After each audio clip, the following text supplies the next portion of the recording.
Good morning. My name is Bill Herbert, and I'm the Executive Director of the National Center for the Study of Collective Bargaining in Higher Education at Hunter College. It's my privilege to welcome you to today's keynote address by philosopher and author Michael Sandel. Professor Sandel's address is part of the National Center's 50th Anniversary Conference. We invited Professor Sandel to speak today because of his important and provocative book, The Tyranny of Merit, along with his writings on trade unions, justice, and civic republicanism. In his recent book, Professor Sandel discusses how the overemphasis on meritocracy instead of the common good has led to corrosive political divisions, with growing diploma divide, fueling prejudice against the less educated, inequalities of opportunity, increased resentment, and anti-intellectualism. Our invitation to Professor Sandel also stems from the fact that another renowned philosopher, Sidney Hook, spoke at our first annual conference and correctly predicted that unionization would be the wave of the future, particularly among those on the lower ranks of higher education. Following his address today, Professor Sandel will be signing books in the K Playhouse lobby behind the audience. For those unfamiliar with the National Center, we are a CUNY Labor Management Research Center.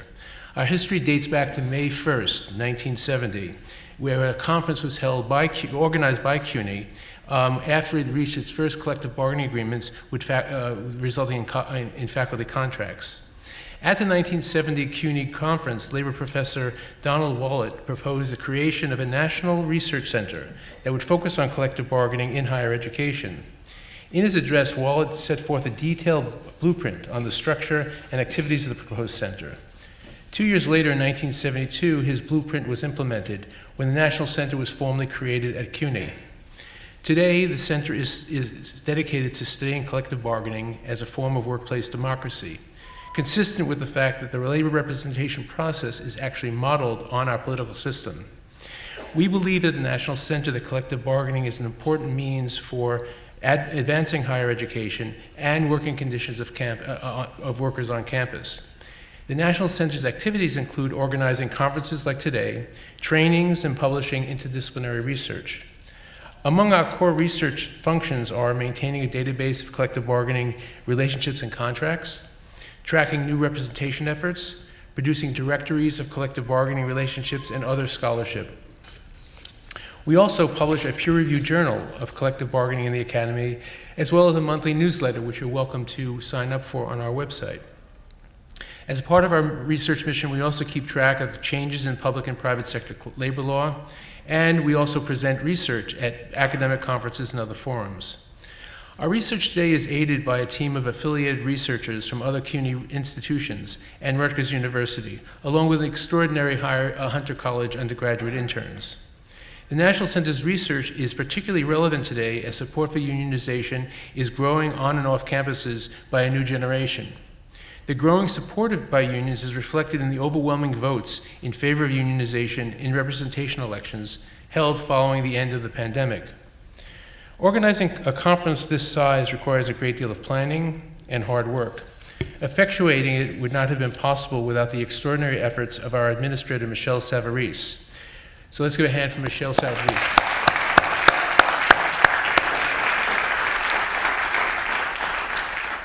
We also must thank the many student volunteers, staff, friends, and family who are assisting during the 3-day conference. You will see them wearing the purple National Center Research Team t-shirt. And they are there to assist you during the course of the conference. We're thrilled also this year to have panels co-sponsored or co-organized by other organizations, including the National Academy of Sciences, the National Academy of Arbitrators, the Association of Labor Relations Agencies, and the Music Workers Alliance. The conference is made possible through generous sponsorships from TIA, the Standard, many faculty unions, and law firms. A full list of sponsors is in your program and our conference website, which I encourage you to visit. We have archival material posted on the conference website from the archives of the National Center. The conference is also supported by advertisements that have been placed in the conference booklet. So now for 2 decades, TIA has been a consistent financial supporter of our research and conferences. They have been a true partner for helping us provide resources that allows for us to continue as a research center. And we're so very grateful for that support. And we've asked Ann Olin, the managing director of TIA Institute, to make a few welcoming remarks. Ann? Thank you, and hello everyone, good morning. It's really a pleasure and an honor to be able to extend greetings on behalf of TIAA. We've been around a little bit longer than 50 years, although congratulations are in order to the National Center. TIAA was founded in 1918 by Andrew Carnegie, who at the time was horrified to think that faculty who dedicated their lives to shaping young people's lives might retire into poverty. And with that, TIAA was born, and 105 years later, we're still at it, keeping good care of your retirement money. My retirement money, too. I've been with TIAA for over 35 years. And we have appreciated opportunities to support conferences like this, research that informs retirement products, services, and policies. And hopefully, we'll all learn a lot over the course of this conference, and I'll be able to bring that back to my colleagues at TIAA. So enjoy the conference, and thank you again.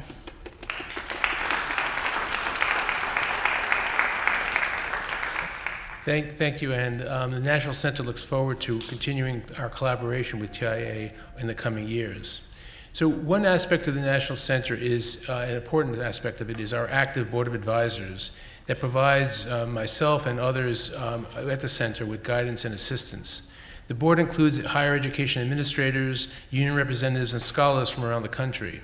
It is now my great pleasure to introduce 2 members of the National Center's board to give welcoming remarks and to provide information about our Journal of Collective Bargaining in the Academy.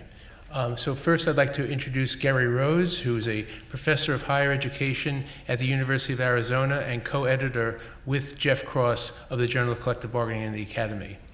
Gary?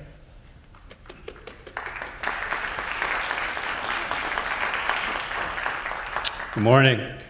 I want to welcome you, as Bill said, on behalf of the Journal of Collective Bargaining in the Academy, which, like the center itself, the function of it is to enhance our collective future by sharing and circulating the collective wisdom, experience, expertise, and empirical work of members of our community. And that actually is part of the core function of the center and part of its mission statement, defining collective bargaining as a dimension of workplace democracy that advances higher education and advances our working conditions.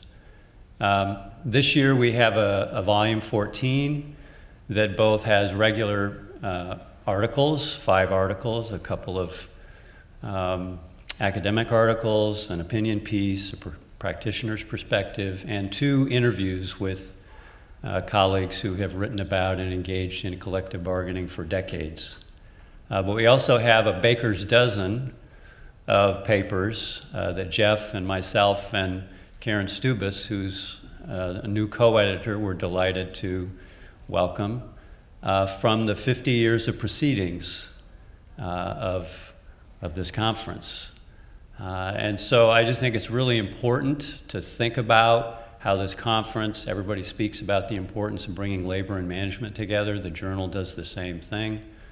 Ways in which we can enhance the principles, the process, and the purposes of collective bargaining with this conference and with the papers that are submitted to the journal. So I encourage you to think about contributing. And if you want to be interviewed by Karen or I or Jeff, I've already identified some more folks because it's actually a lot of fun to sit down and talk with someone who's worked in this field for 20 or 30 years and get their wisdom. So I'll encourage you to do that. And now I'll welcome Karen. Good morning, everyone. Yes, to Gary. So aren't we fortunate to be in this beautiful space at Hunter? So thank you to Hunter College and President Raab for that support. So I just want to add a few words to what Gary said about the journal. The journal is similar to the National Center and these conferences in that it brings together labor and management. I think you might even be able to tell by how Gary's dressed and how I'm dressed, who's labor and who's management. But be that as it may. I have been coming to these conferences for over 30 years. I'm slicing the years down a little bit. And participating in the National Center's Advisory Board for many, many years as well. And this has become for me, I've been involved in collective bargaining and higher education on the management side all that time, a sort of a safe space where we can freely exchange ideas with one another without the sometimes acrimony of the bargaining table itself in our home institution. So it's really a very, very special place to me. So in the past 12 months, I was asked to join the editorial board of the Journal of Collective Bargaining in the Academy, and I couldn't have been more thrilled. I've had a little bit of a taste of it with Jeff and Gary. This year they've done the heavy lifting for Volume 14, but I've been a little bit involved to see what the future is going to hold. And I just encourage you to take a look at the journal, especially Volume 14, which is hot off the presses, newly out, March 17th, I think we got it out. It's not only, as Gary noted, a compendium of new articles, but also 50 years of selections from 50 years of scholarship of individuals who have submitted to the journal and also been active in the National Academy. And what I really wanted to talk to you about was that all of you have been involved in collective bargaining in higher education in some way. And we not only encourage you to think about submitting a journal article or a practitioner's perspective to the journal, but we will be talking to you about that. So don't put a block yet on emails from me or Gary or Jeff. We're going to be reaching out in a fairly aggressive is such a bad word, but intentional way to encourage you to submit, because we're interested in new submissions. We're interested in those who have been in the field for a long time. There are refereed publications, so younger scholars, you can get your refereed publications, some of them in the journal.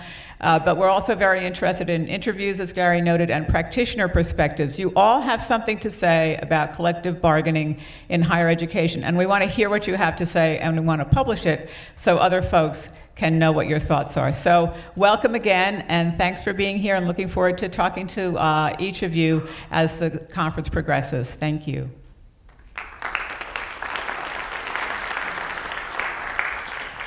Thank you, Gary and Karen. One other aspect that a new role Karen is taking on is she's also now a National Center affiliated researcher focusing on racial and gender equity, and we look forward to more scholarship in that area. So let me provide you with some conference logistics. Following the conference keynote address this morning, there will be 20 breakout sessions spread out over the next 2 days that will be held across the street in the West and East building of Hunter, as well as at Roosevelt House.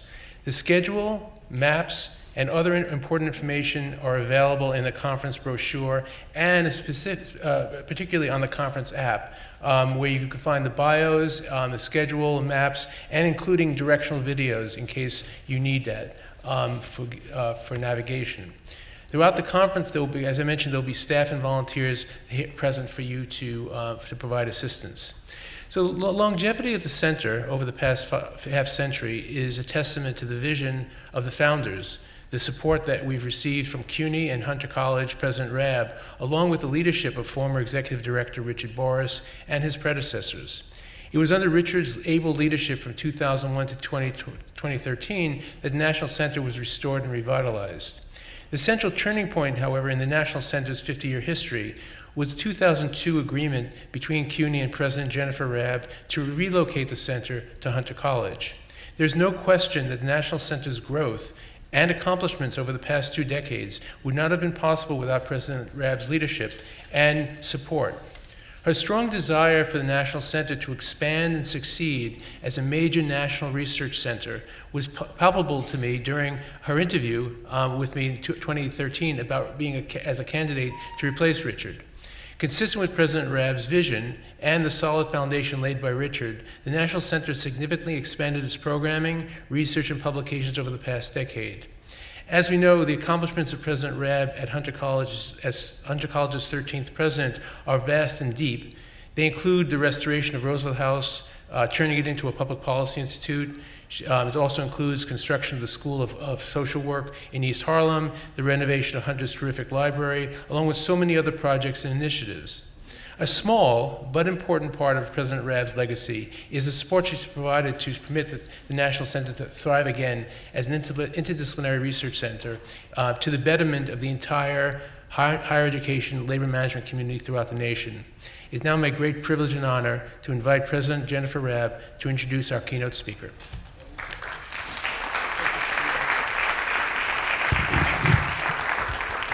Thank you, Bill. Thank you for that lovely introduction. I'm really very touched. My welcome and thanks to all of you for not only attending the National Center's historic 50th annual conference, but really making this successful enterprise possible by engaging with us and believing in this incredibly important mission.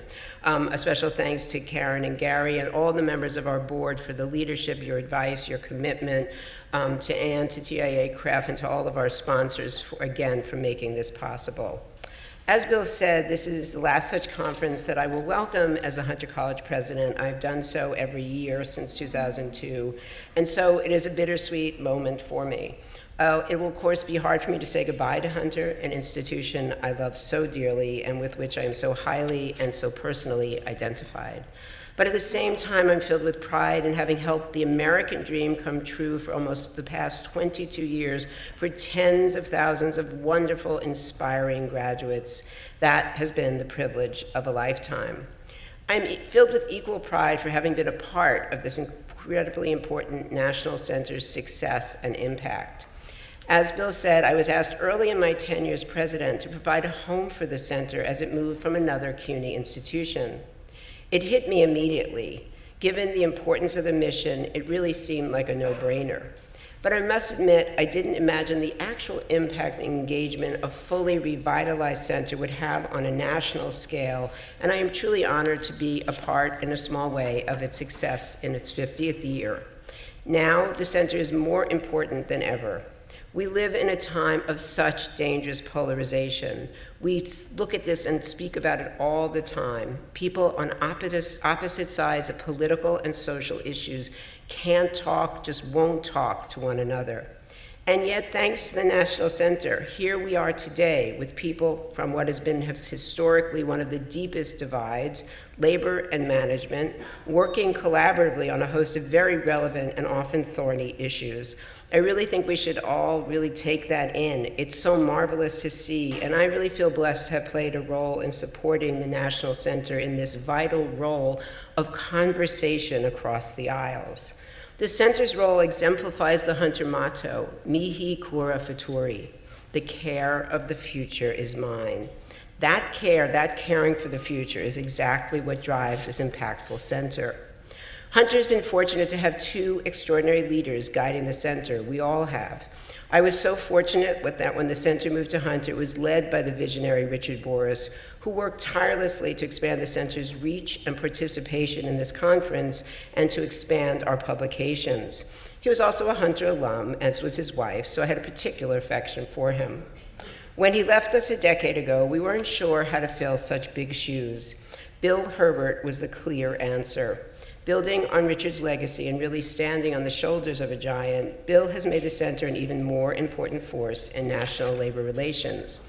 I am particularly gratified that Bill has integrated into the center our faculty and students at Hunter and all in the metropolitan area and across the country. It's really become a hub.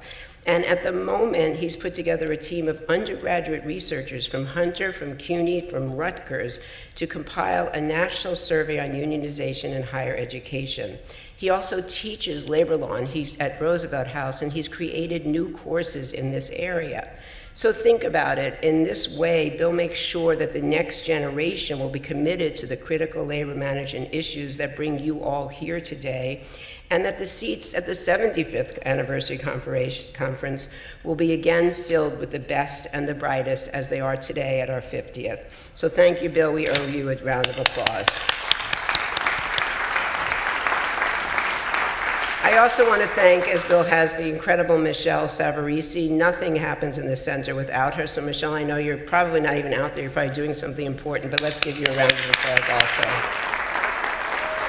And then we have so many wonderful board members, but a special shout out to the wonderful Pam Silverbat, who is retiring from CUNY as Senior Vice Chancellor for Labor Relations. She is a leader in this field, so much wisdom. She's been a guiding force on our board, and we're hoping to keep her involved in this center. But thank you, Pam, for your service. The decision to give the National Center a home at Hunter College was driven not only by my belief in its mission, but also my recognition that its mission aligns so well with that of Hunter and CUNY's. Hunter was founded more than 150 years ago by a visionary educator, Thomas Hunter. He established Hunter as a free public teachers college that accepted female applicants of all races, religions, and backgrounds. But truly, it was a revolutionary concept in the year 1870. We were the 9th school in the nation to accept women into higher education, and Thomas Hunter actually really created new work opportunities for women at a time when no such path was open to a majority of them. There's also a historic bond between the National Center and one of Hunter's crown jewels, Roosevelt House, which is one of the sites of the conference this year. I hope all of you will really get to enjoy and visit the house and take a tour and see the historic rooms. This was the house that Franklin and Eleanor Roosevelt used as their New York home until they moved to that other famous house in Washington.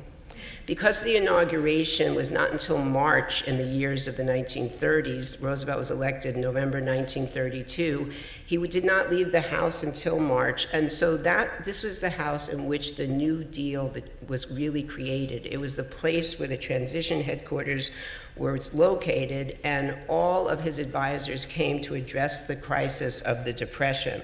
So the New Deal programs that would change America forever were developed in the rooms of Roosevelt House. I think it's fitting as we launch this conference to remember one crucial meeting that took place at Roosevelt House when Roosevelt sat down in the second floor library and asked Frances Perkins to become the first woman cabinet officer in American history, specifically the Secretary of Labor. As you all know, Frances Perkins was one of our nation's most dedicated leaders in revising labor laws, shortening the work week, eliminating child labor, improving safety conditions, and establishing unemployment insurance. She was an unrelenting force for good, and when she looked at Roosevelt when he made this historic offer to say, would you be the first woman cabinet secretary in American history, she said, only if you, President-elect, will create a social safety net to protect Americans. So it was in this house that Social Security was born through her fierce determination. We are so proud of this connection with her, and we see the National Center following in that emotional connection with Hunter, Frances Perkins, and making the world a better place through better labor connections and labor laws. So for those of you who haven't visited the house, please go and take a tour and feel that spirit of connection to great labor leaders that live on through our center. It is now my great honor to introduce our keynote speaker, Michael Sandel. This is a great personal pleasure for me since I had the privilege of serving with Michael on the Harvard Law School Dean's Advisory Board and got to know personally his brilliance and his inspiration. But actually, I have the task of introducing two speakers this morning because Michael Sandel is both a professor of political philosophy at Harvard and an international rock star. Seriously, that is exactly how he was described by a Japanese newspaper that said, and I quote, "Few philosophers are compared to rock star, but that's the kind of popularity Michael Sandel enjoys in Japan." And Japan is far from the only country where Professor Sandel is a celebrity. He was once named, quote, the most influential foreign figure of the year in China. And when he did a book tour of Chinese universities, students lined up for hours to get seats. In South Korea, they actually scalped tickets for his events. Michael's lectures have taken him across 5 continents and packed venues such as St. Paul's Cathedral in London, the Sydney Opera House in Australia, and the Public Theater here in New York Central Park. Tens of millions of people around the world have followed his online and televised classes, and his books have been translated into 30 languages. At Harvard, which, by the way, we at Hunter like to call that other H school, some 15,000 students have taken his class on justice, making it one of the most highly attended courses in the university's history. So great is the impact that the course was turned into a 12-part series for public television, and more recently, Michael's done a TV series for the BBC. Now, as I hardly need to tell anyone here, this is not the normal experience for college professors. So what makes this man so globally famous? One factor is that online education makes audience of millions for classes like Professor Sandel's possible. But his popularity in East Asia is driven by something else, an intense and widespread desire in that region to get away from rote learning to more creative, thought-provoking, discussion-based education, and that is exactly what Michael Sandel provides. Most relevant of all, Professor Sandel is not only a brilliant teacher, he is a philosopher who examines many of the most gripping issues that face our society today. For example, his most recent book is The Tyranny of Merit, What's Become of the Common Good, in which he contends that the over-embrace of meritocracy has undercut our nation's working class and created a fierce populist backlash. Michael, in thinking about your writing, I just wanted to note that we at Hunter fully agree with your argument that society needs to open educational doors for the children of the working class, which is exactly what we've been doing for 150 years. I have an example from my tenure that I believe specifically proves your point. I always knew that our students could achieve the same postgraduate honors as Ivy League kids if we just had the same resources. So about a decade ago, we recruited one of Harvard's most prestigious fellowship advisors to Hunter and gave him a small budget to work with our students to help them apply for the top post-college fellowships. Well, the semester after he arrived, we had our first Marshall Scholar with another to follow soon after. Then Hunter had its first Rhodes Scholar and a second 2 years later, one the child of Haitian immigrants and one a DACA student from Nepal. As you write, the potential for achievement is there in the sons and daughters of the working class, and we are proud to have done our small part to prove your point. Michael, there's a wonderful symmetry in having you as our keynote speaker this morning, because your counterpart at the center's first conference half a century ago was another great American philosopher, Sidney Hook. That name will surely resonate with many of you in the audience, for Hook, too, was famous for dealing in public forums with urgent public issues like ethics, political theory, and education. All these issues are very much related to the work that all of you do in your fields. One need only look at the topics of the panel that will be attended at this conference to see the connection to Michael Sandel's work. He makes him the keynote speaker in an ideal way as we celebrate a half a century of the National Center's achievements. It is a great honor to have Michael Sandel with us this morning, so please join me in giving him a great welcome to both professor and intellectual rock star, Michael Sandel.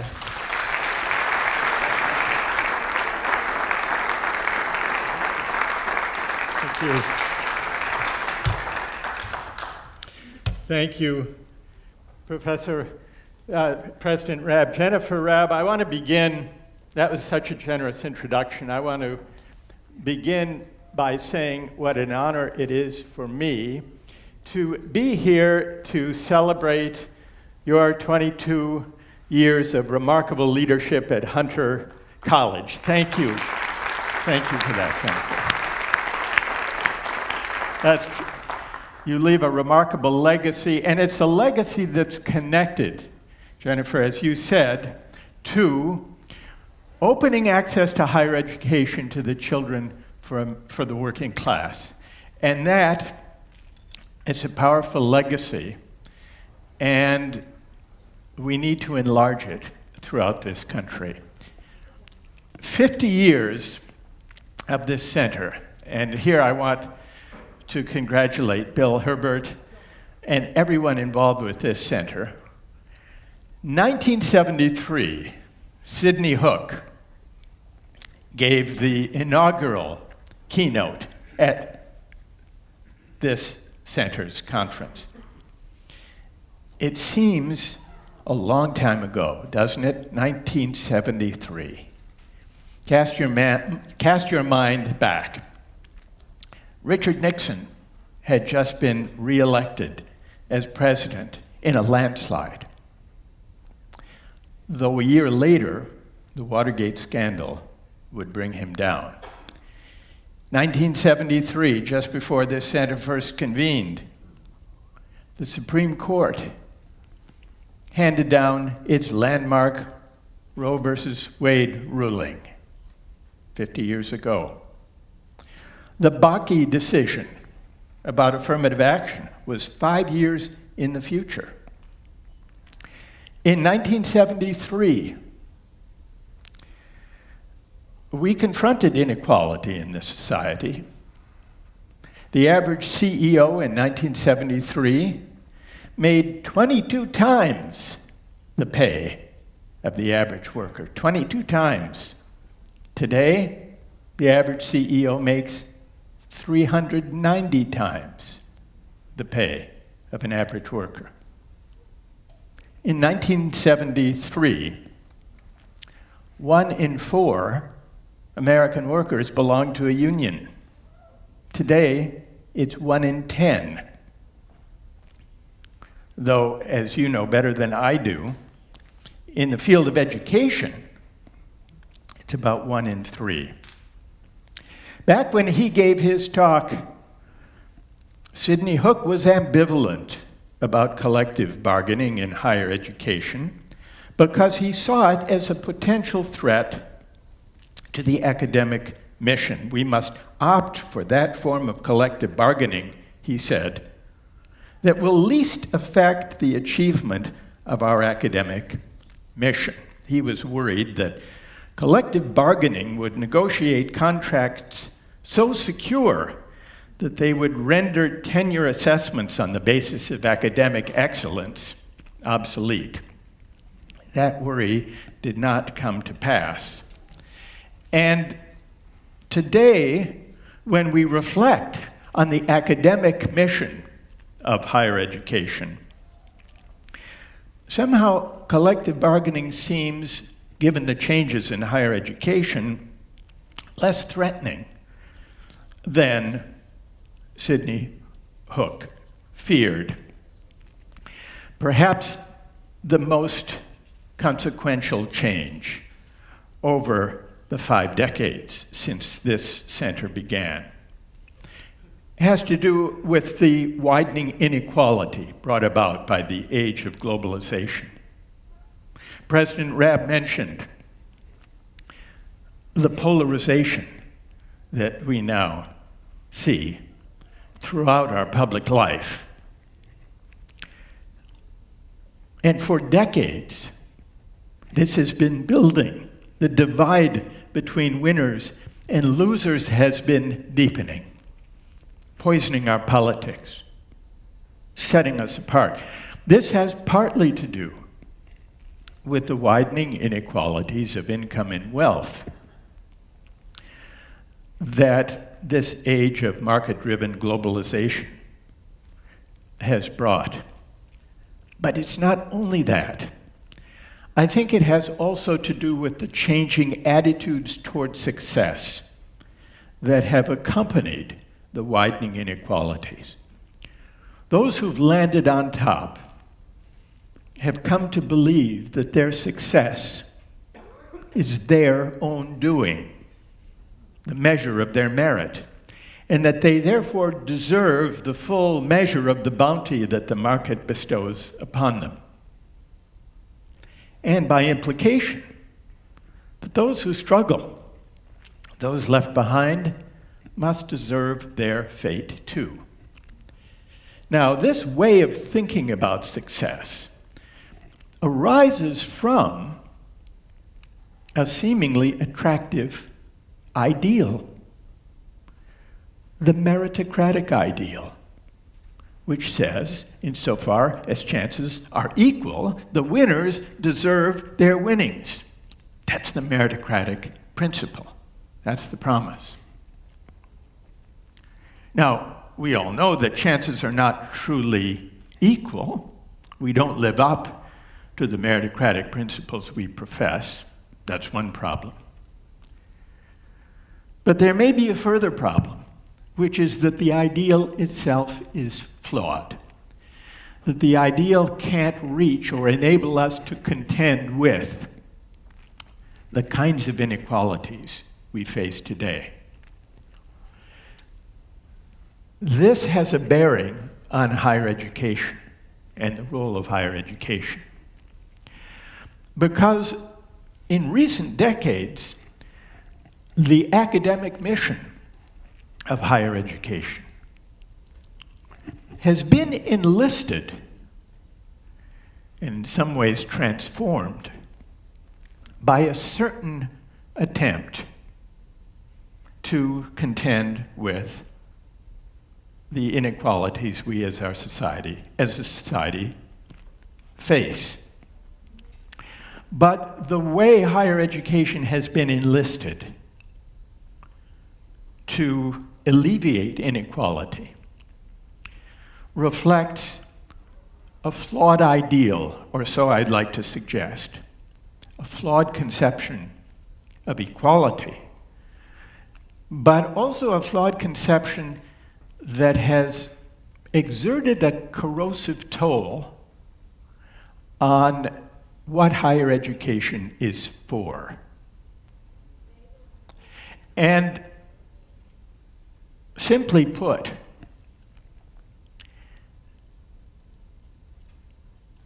it's transformed this way of thinking, has transformed higher education into a kind of sorting machine for a market-driven meritocratic society. Let me explain why this is not such a good thing and why it reflects a blinkered, narrow conception of what equality really means.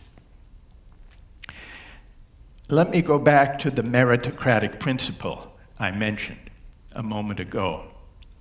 In some ways, meritocracy was born as a principle of equality, a way of combating the inequalities associated with inherited status. Feudal aristocracy, which consigned people to the fate of the accident of their birth. Meritocracy seemed a principle that combats inequality by saying everyone should have an equal opportunity to compete for society's rewards. This way of thinking about how to address inequality is deeply influential. It's inscribed in our politics. You've heard politicians say, everyone should be able to rise as far as their efforts and talent will take them. We hear this from Democrats and Republicans, especially over the last 4 decades. I call this the rhetoric of rising. In America, everyone can rise as far as their efforts and talents will take them, or should be able to do so. The rhetoric of rising has a certain egalitarian ring because it emphasizes removing barriers to achievement. Whatever your family background or class or race or religion or gender or sexual orientation, you too should be able to rise as far as your talents will take you. Who could disagree? But despite its egalitarian bent, the rhetoric of rising has worked to entrench rather than challenge inequalities of income and wealth in recent decades. It did not propose the political project associated with the rhetoric of rising, did not propose to reconsider the economic policies that produce these inequalities. Instead, it offered a kind of workaround, It offered individual upward mobility through higher education.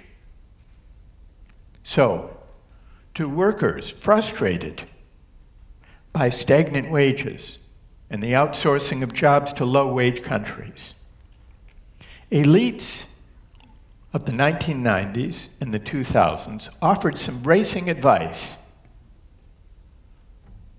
If you want to compete and win in the global economy, go to college. What you earn will depend on what you learn. You can make it if you try. These were the slogans that mainstream politicians, Democrats and Republicans, offered. What they failed to notice was the insult implicit in this advice. The insult was this: if you didn't go to college, and if you're struggling in the new economy, your failure is your fault. It's no wonder, then, that many working people turned against meritocratic, credentialed elites. Those of us who spend our days in the company of the credentialed can easily forget a simple fact. Most Americans don't have a 4-year college degree. Nearly 2/3 do not.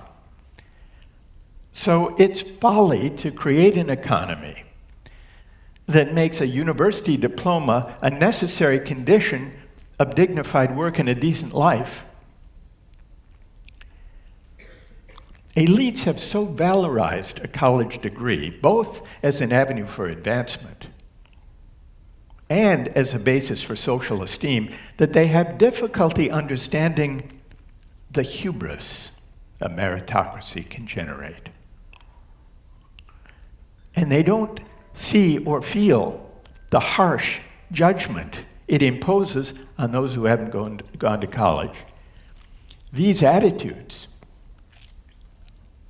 this hubris, fueled the resentment against elites that prompted the backlash that we saw beginning in 2016, most visibly, and that continues to shadow our public life today.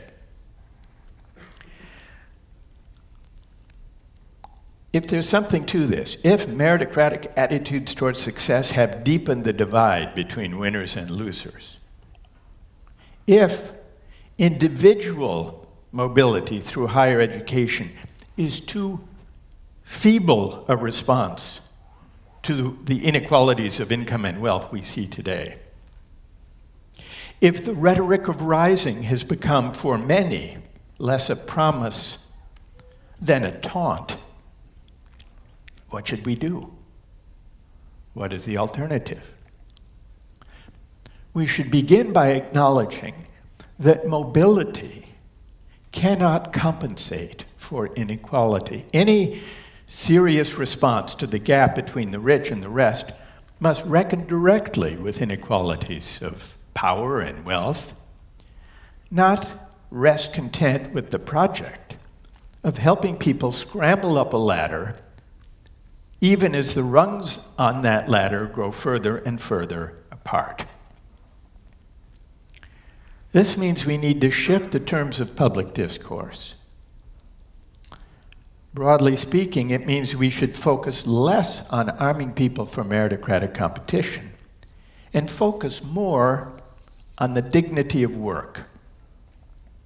We should be debating in our politics what policies will ensure that Americans who don't inhabit the privileged ranks of the professional classes can find work that enables them to support a family, contribute to their community, and win social recognition for doing so. And part of the solution requires rethinking the role of higher education. Colleges and universities have been conscripted into the political project I've just described. Higher education serves as the arbiter of opportunity. It confers the credentials and defines the merit. that a market-driven meritocracy rewards. This is what I mean when I say that we've converted colleges and universities into sorting machines. And doing so actually entrenches rather than challenges inequality. How so? For a pretty obvious reason. Affluent parents have figured out how to pass their privileges on to their kids, not by bequeathing them vast estates, as in the old days of a hereditary aristocracy, but instead by equipping them to compete in the meritocratic tournament and to win admission to top colleges and universities. SAT scores are closely correlated with family income.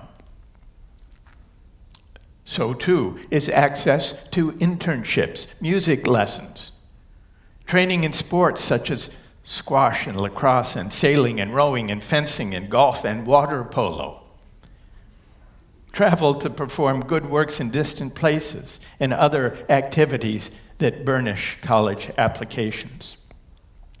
As a result of all of this, at Ivy League and other highly selective universities, despite generous financial aid policies, there are more students from families in the top 1% than there are from families in the bottom half of the country combined. The percent of students on the campuses of the 100 or so most selective colleges and universities, the percent who come from low-income families, the bottom quartile, what would you guess? It's 3%. Most young people from the bottom half of the income scale attend a 2-year college or none at all. And even for those who do win admission, higher education is not the engine of upward mobility we take it to be when we consider it the sole or the primary response to inequality. The economist Raj Chetty and a team of colleagues calculated mobility rates at some 1,800 US colleges and universities, public and private, selective and non-selective. And they asked the following question: how many students at these institutions arrived from poor families, low-income families, bottom quintile, and then rose to affluence, top quintile, as adults? What would you guess was the answer? 2%. 2%. Now, this is not because going to college doesn't help with earnings after graduation. It's mainly due to the fact that there are so few students from low-income families at 4-year colleges in the first place. Today, higher education is like an elevator in a building that most people enter on the top floor. That's why that figure is so low. Though I hasten to add, at Hunter College, it's a considerably higher figure.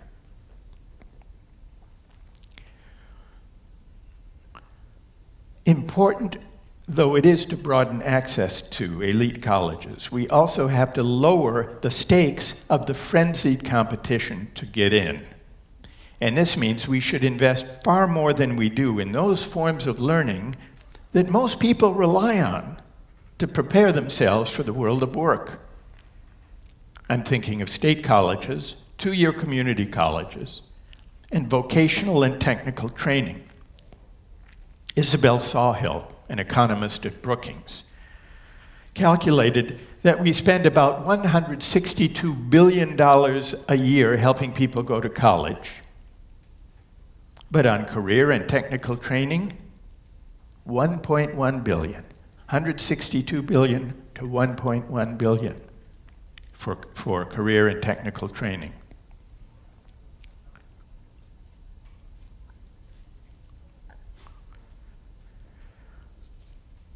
So this is why it's a mistake to think that an adequate response to inequality, to the inequality of recent decades, is simply to tell people to go get a university diploma and to rise as individuals.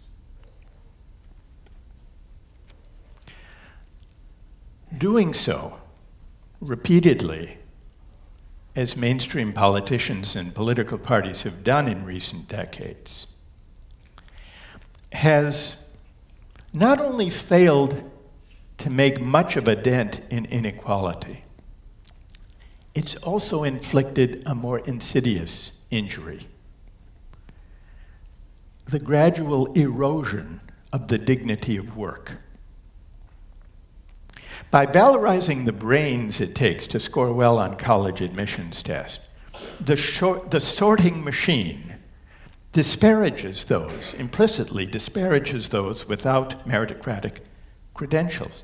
It tells them that the work they do, less valued by the market than the work of well-paid professionals, is a lesser contribution to the common good, and so less worthy of social recognition and esteem.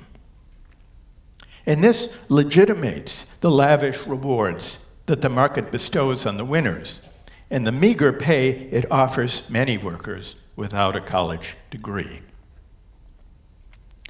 The financialization of the economy in the last 4 to 5 decades has reinforced this demoralizing message.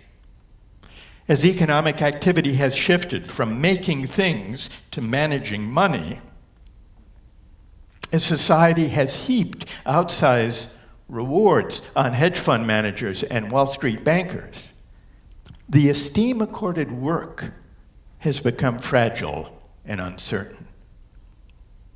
At a time when finance has claimed a growing share of corporate profits, many who labor in the real economy, producing useful goods and services, have not only faced stagnant wages and uncertain job prospects, they have also come to feel that society accords less respect to the kind of work the working class does. This way of thinking about who deserves what is not morally defensible. But in recent decades especially, the idea that the money people make is the measure of their contribution to the common good, this assumption has become deeply embedded. Meritocratic sorting helped entrench this idea. So did the market-driven version of globalization embraced by mainstream parties since the 1980s. These two outlooks, the meritocratic and the neoliberal, narrowed the grounds for resisting or contending with inequality. They undermined the dignity of work, fueling resentment against elites and prompting political backlash. How could higher education help us rethink these attitudes towards success and this way of conceiving what counts as a valuable contribution? Any attempt to honor work must begin by taking seriously the various forms of learning and training that prepare people to undertake work. This means reversing the retreat from public higher education. It means overcoming the neglect of technical and vocational education, breaking down the sharp distinction in funding and also in prestige between four-year colleges and other post-secondary educational settings.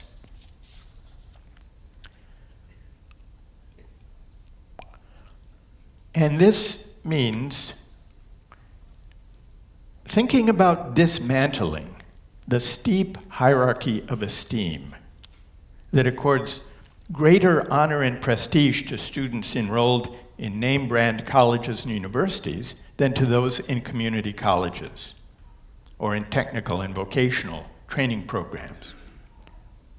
Learning to become a plumber or an electrician or a dental hygienist should be respected as a valuable contribution to the common good, not regarded as a consolation prize for those who lack the SAT scores or financial means to make it to a fancy college or university. Now, higher education, come back to the question of academic mission. Higher education derives much of its prestige from its avowedly higher purpose, not only to equip students for the world of work, but also to prepare them to be morally reflective human beings and effective democratic citizens, capable of deliberating about the common good. I'm all for this. I certainly believe in the importance of moral and civic education. But why should we assume that colleges and universities have or should have a monopoly on this mission? A more capacious notion of educating citizens for democracy would resist the sequestration of civic education in universities for a couple of reasons. First, elite colleges and universities aren't doing very well at this task. For the most part, our leading colleges and universities today seem to be better at inculcating technocratic skills and orientations than teaching the ability to reason and deliberate about fundamental moral and civic questions. And this technocratic emphasis may have contributed to the failure of governing elites over the past 2 generations, and may also have something to do with the impoverished terms of public discourse. But even if my judgment about how they're performing this role is too harsh, some of you may think so, there's no reason why 4-year colleges should be the sole setting for courses in moral reasoning and civic argument. Civic education out of doors, beyond the campus, so to speak, has a long tradition. One inspiring example is a demand made by the Knights of Labor, one of America's first major labor unions, a demand for reading rooms in factories so that workers could inform themselves about public affairs. This demand grew out of a civic Republican tradition that viewed civic learning as embedded in the world of work.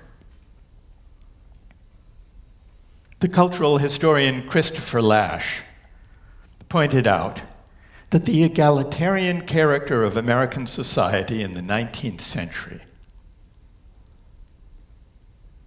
was less about social mobility than about the general diffusion of intelligence and learning across all classes and vocations.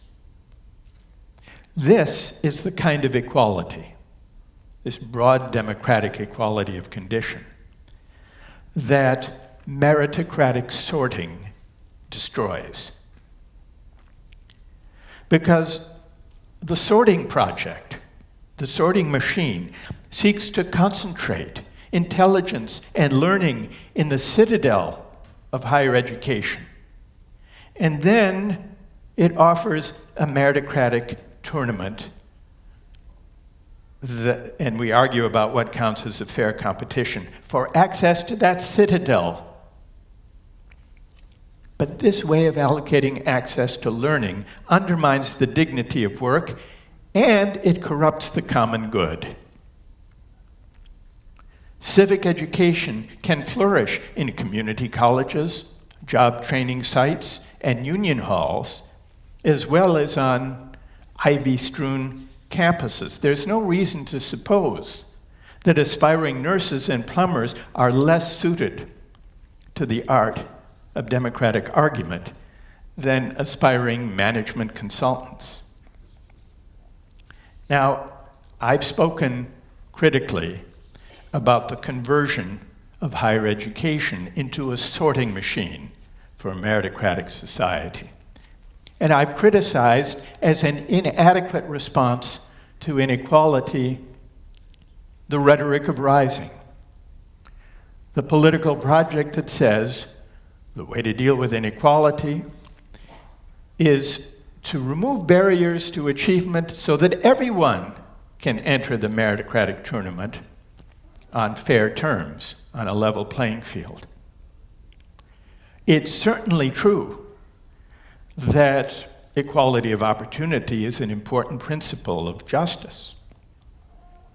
But it's important also to remember that equality of opportunity is a remedial principle.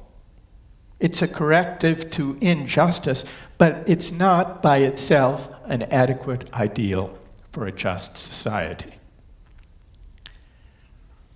For that, we need a broader conception of equality, what I've described as a broad democratic equality of condition. This is not what some people attack as equality of results, where everyone must have the same income and wealth, however that could be achieved.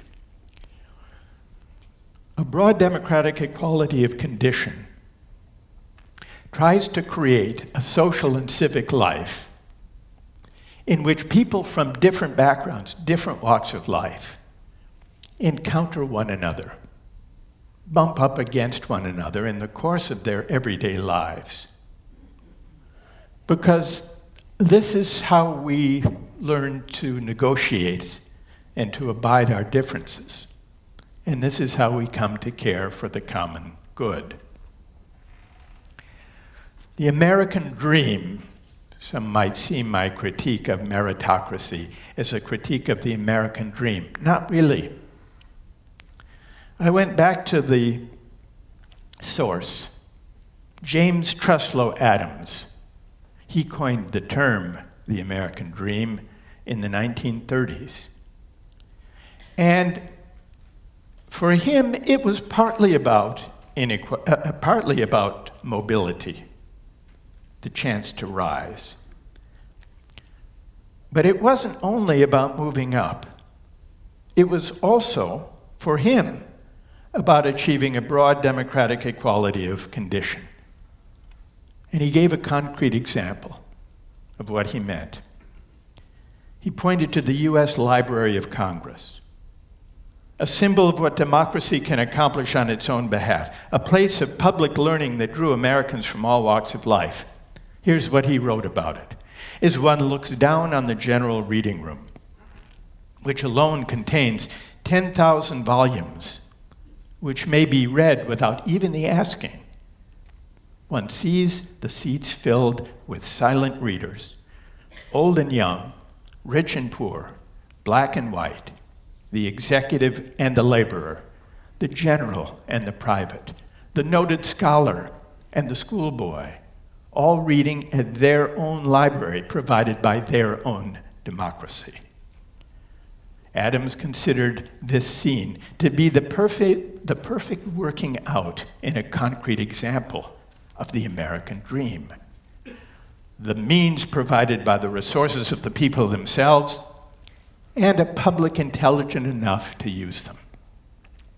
And he concluded, if this example could be carried out in all departments of our national life, the American dream would become an abiding reality. I think that more capacious conception of the American dream, the one that James Truslow Adams articulated, comes closer to, gestures toward, the public ethic, the public philosophy that we need today to heal or to attempt to heal the conversion of higher education into a sorting machine, and to heal or to attempt to heal the harsh attitudes towards success that drive us apart and that have inflicted a depolarization on our politics that prevent us from aspiring to the common good. Thank you all very much.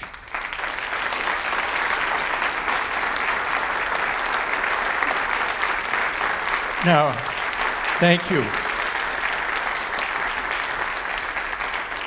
Now, Bill tells me we have time for questions, comments, objections, and not everybody may agree with everything I've said. So the floor is open for, and I think we have microphones, for anyone who would like to make a point. Yes, toward the back. Someone sitting toward the back has a hand up.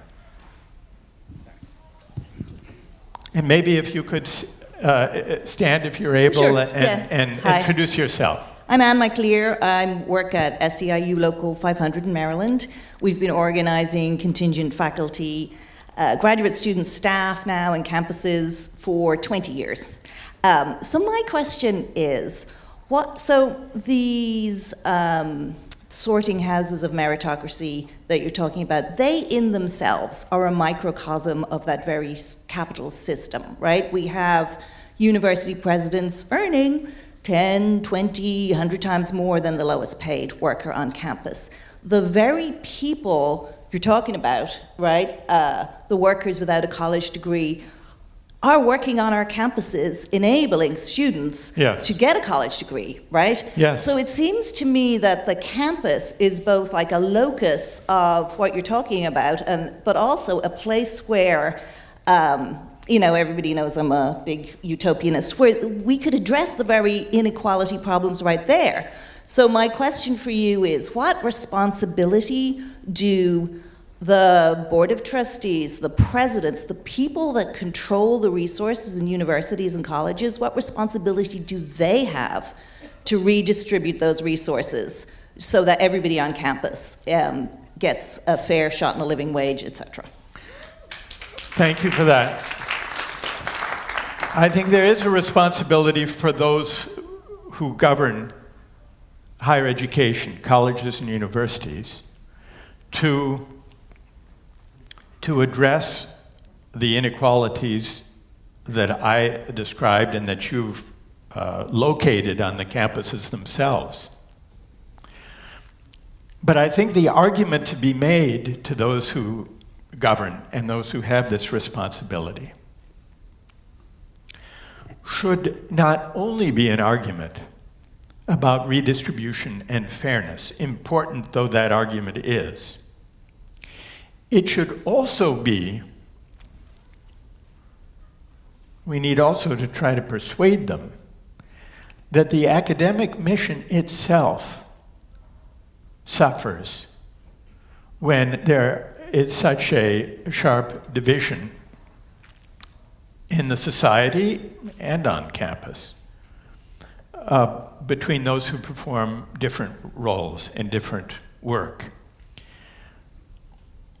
Sidney Hook worried that there was a tension between collective bargaining on the one hand and the academic mission on the other. I see it somewhat differently because I think the academic mission itself has been distorted and corrupted over the past 4 or 5 decades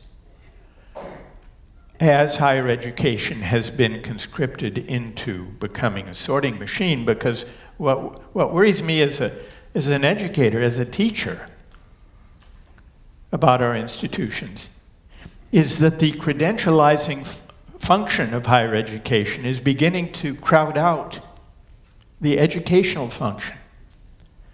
So much of what wins a place in the ranking of the U.S. News and World Report, which is itself, I think, exerts a corrupting influence, is a hierarchy of prestige that induces colleges and universities to really divert themselves from teaching and learning, which is at the heart of the academic mission, and also civic education, toward a kind of prestige mongering, trying to boost the average SAT score for the sake of the rankings and so on. This isn't good for the academic mission itself. This isn't good. It's enhanced in a way the economic and political and cultural power and prestige of higher education, but it's come at a cost, and the cost is, I think, distracting us from our fundamental mission, teaching and learning, and also civic education. Thank you for that question. Who else? Can I go? My name is Donald Cohen. I'm over here. Yeah. You're looking in the wrong direction. There you go. Okay, sorry, I see you there now. Yeah. I'm the executive director of a group called In the Public Interest. I wonder if you could reflect on the relationship, or what you're talking about now, the meritocracy, and the increasing commodification of Yes. public things, not just higher education, Right. from public things that were publicly provided and to commodities, and higher ed is a clear example of that. Yes.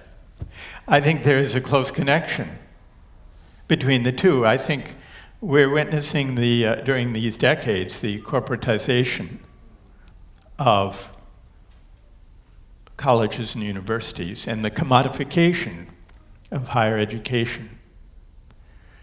President Raab mentioned that I've traveled in various places, including in East Asia, and some years ago, I wrote a book on the commodification of everything called What Money Can't Buy, The Moral Limits of Markets. And I was giving a talk in East Asia, and I was giving the students a hypothetical about to test the moral limits of markets. And I said, suppose that a college or university, in order to increase its revenues, decided to sell a certain number of seats in the first-year class. Would you be for that or against it? And we had a discussion about it, and one of the students said, well, I know that's what you do in the United States, but, and then they went on to make their point. And I quickly, but naively said, well, I corrected them, maybe implicitly because of legacy, advantages, and so on, but there's not the outright sale. Then later I came and learned, and we learned to some degree from the recent court case about affirmative action, where documents were released about the admissions process, that it isn't, some of these places not only give donor legacy advantages, but some do give advantages to applicants of children of donors who may not be alumni and have no connection other than the money. So what my corrective, my earnest corrective, actually now I learned was not the case.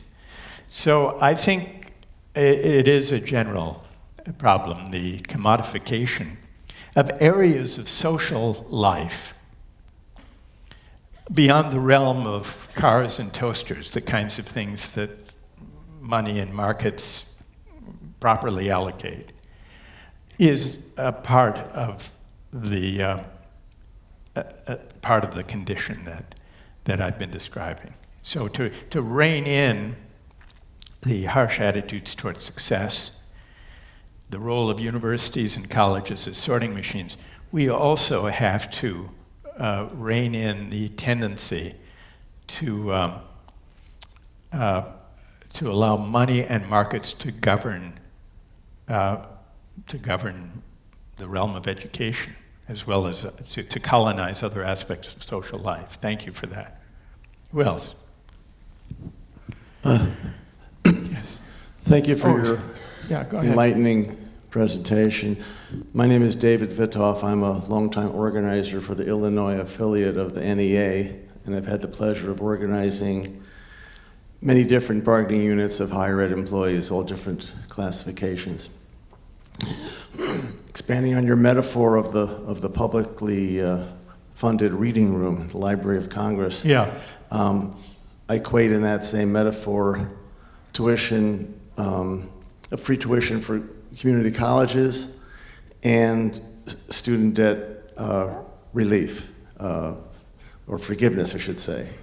And I'm wondering, beyond the usual suspects of those who oppose those, do you have an idea of who are the most nefarious, if I may say, opponents to those concepts, and are they well organized? Well, you would know better than I would how well organized they are. I think free community college is very much in the spirit of the reading rooms in the factories. But your question raises, I think, a larger point about union organizing and collective bargaining in education. And that's related to what the Knights of Labor were trying to do. Unlike many subsequent unions, the Knights of Labor, they negotiated about hours and pay, the material interests of workers. But their vision went beyond that, and their mission and purpose went beyond that, in ways that actually expressed a view about the common good.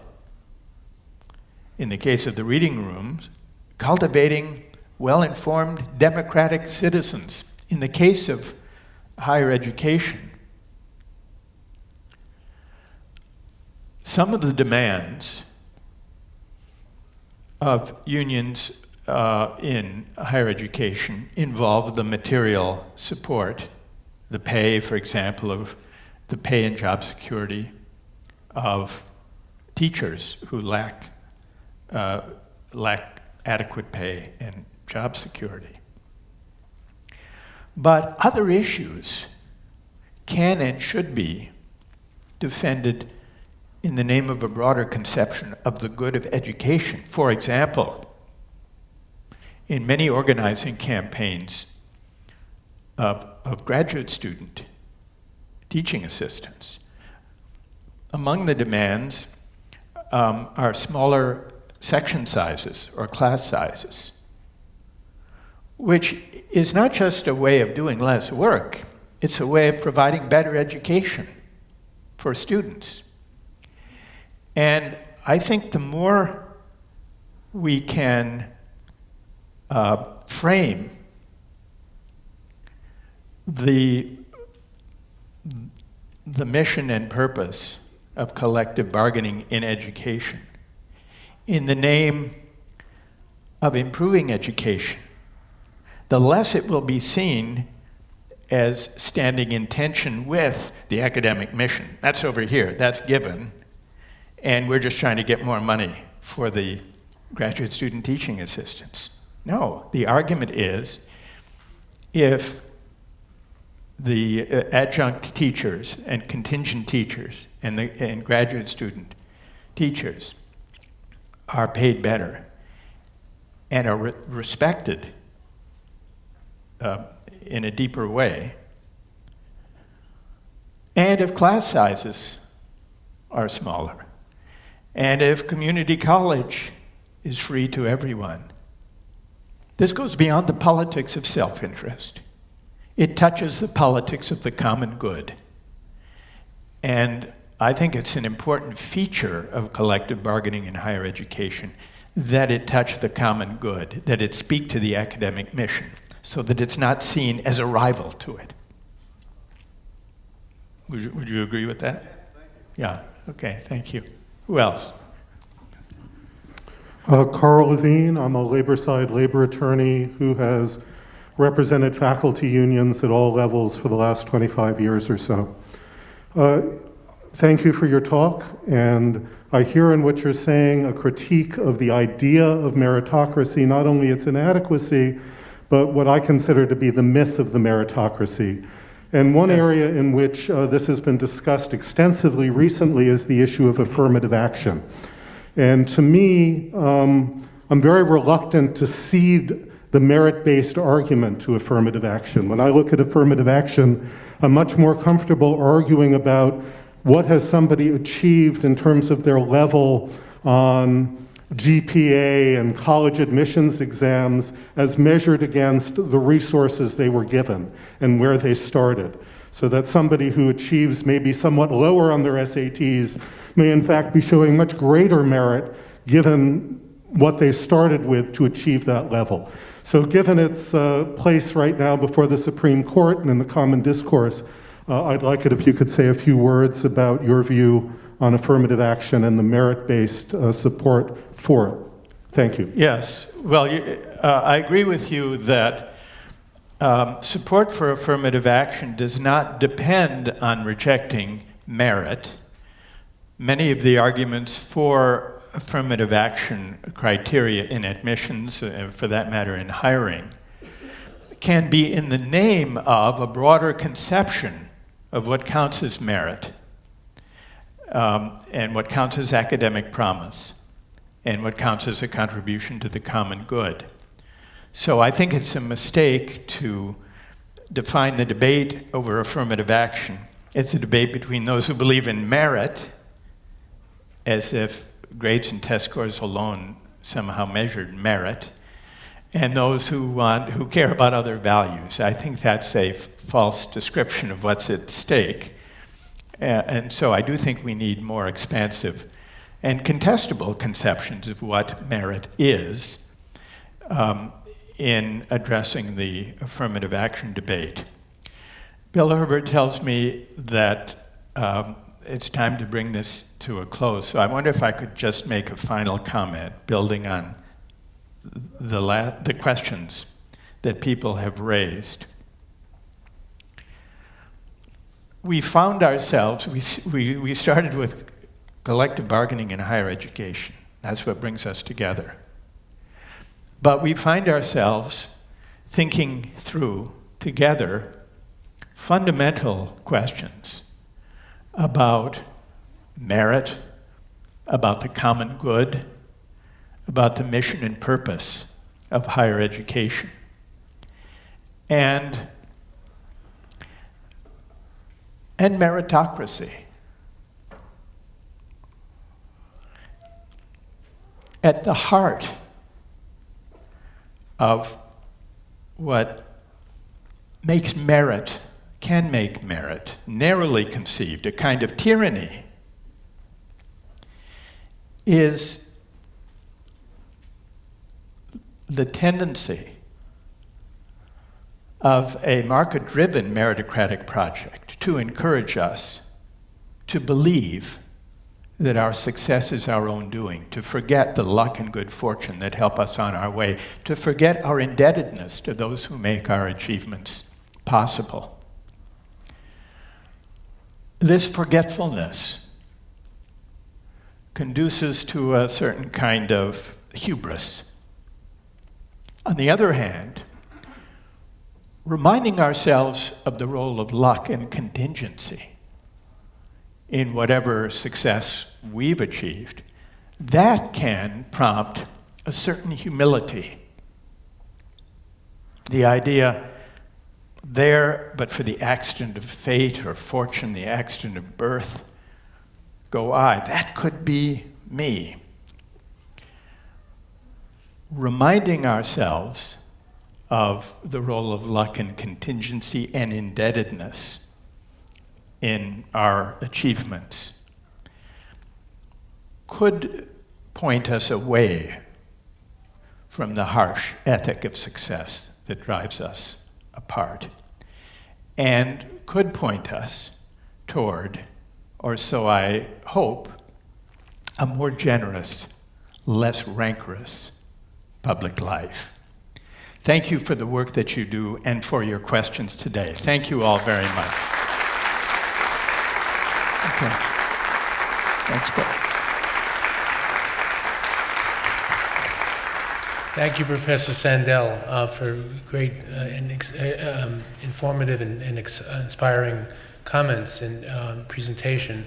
So I want to just go through a couple of logistics right now. Professor Sandel is going to be available to sign books outside of in the lobby, and that he'll be starting that shortly.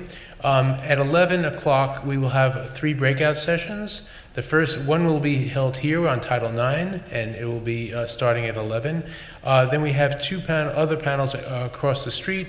One is on state funding for higher education, financing over the past half century, as well as one panel on the 50-year history of collective bargaining at Hofstra University.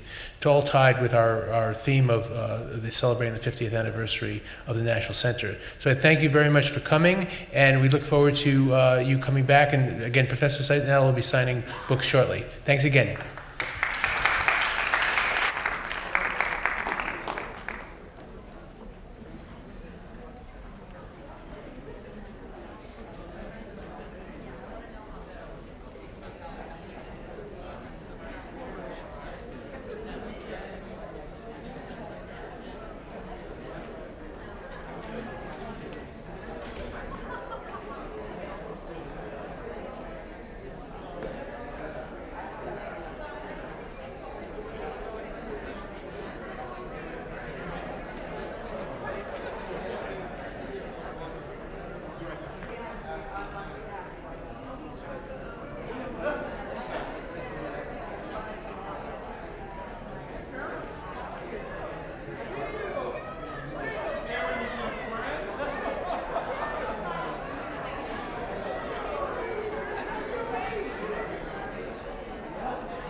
Hi, everyone.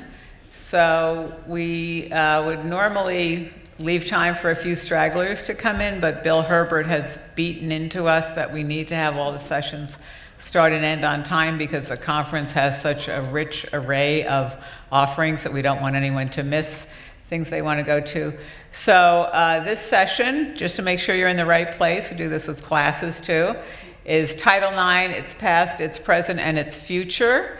My name is Karen Stubis. I'm Vice President for Academic Affairs at Rutgers, and I am one of two moderators for this session. The other moderator is Sasha Modish at the end. There's Sasha from University of Michigan, and I'll give you Sasha's bona fides in a couple of minutes. We decided to do, when we were planning the conference, we knew that this would be the National Center's 50th anniversary, but the year before, last year, was Title IX's 50th anniversary, and we thought it would make a nice conjunction to talk about the 50th anniversaries together.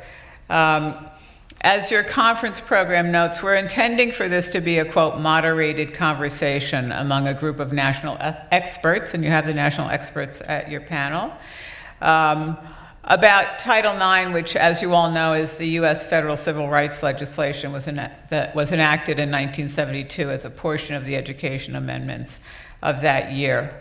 Title IX prohibits sex-based discrimination, including with regard to pregnancy, sexual orientation, and gender identity in any school or other educational entity receiving federal funding.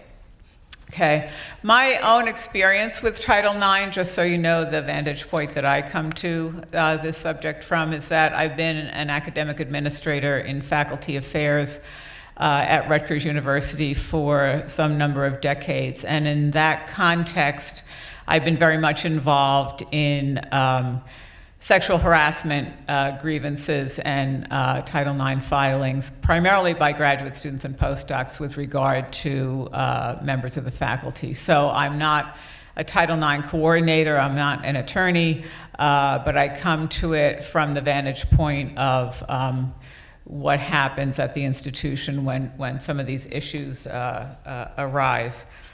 In the earlier years of Title IX, soon after it was enacted, a lot of the conversation was about gender equity in terms of sports, and certainly our OGC's office spent a lot of time looking at how much money was being spent on women's athletics as opposed to men, and this was in my early years at Rutgers, and I remember being confused about why was there so much conversation about what kind of food was at the training tables, but that turned out to be a really important thing in terms of gender equity and so forth. And then over the years, more of the Title IX conversation, at least at my institution, institutions like mine,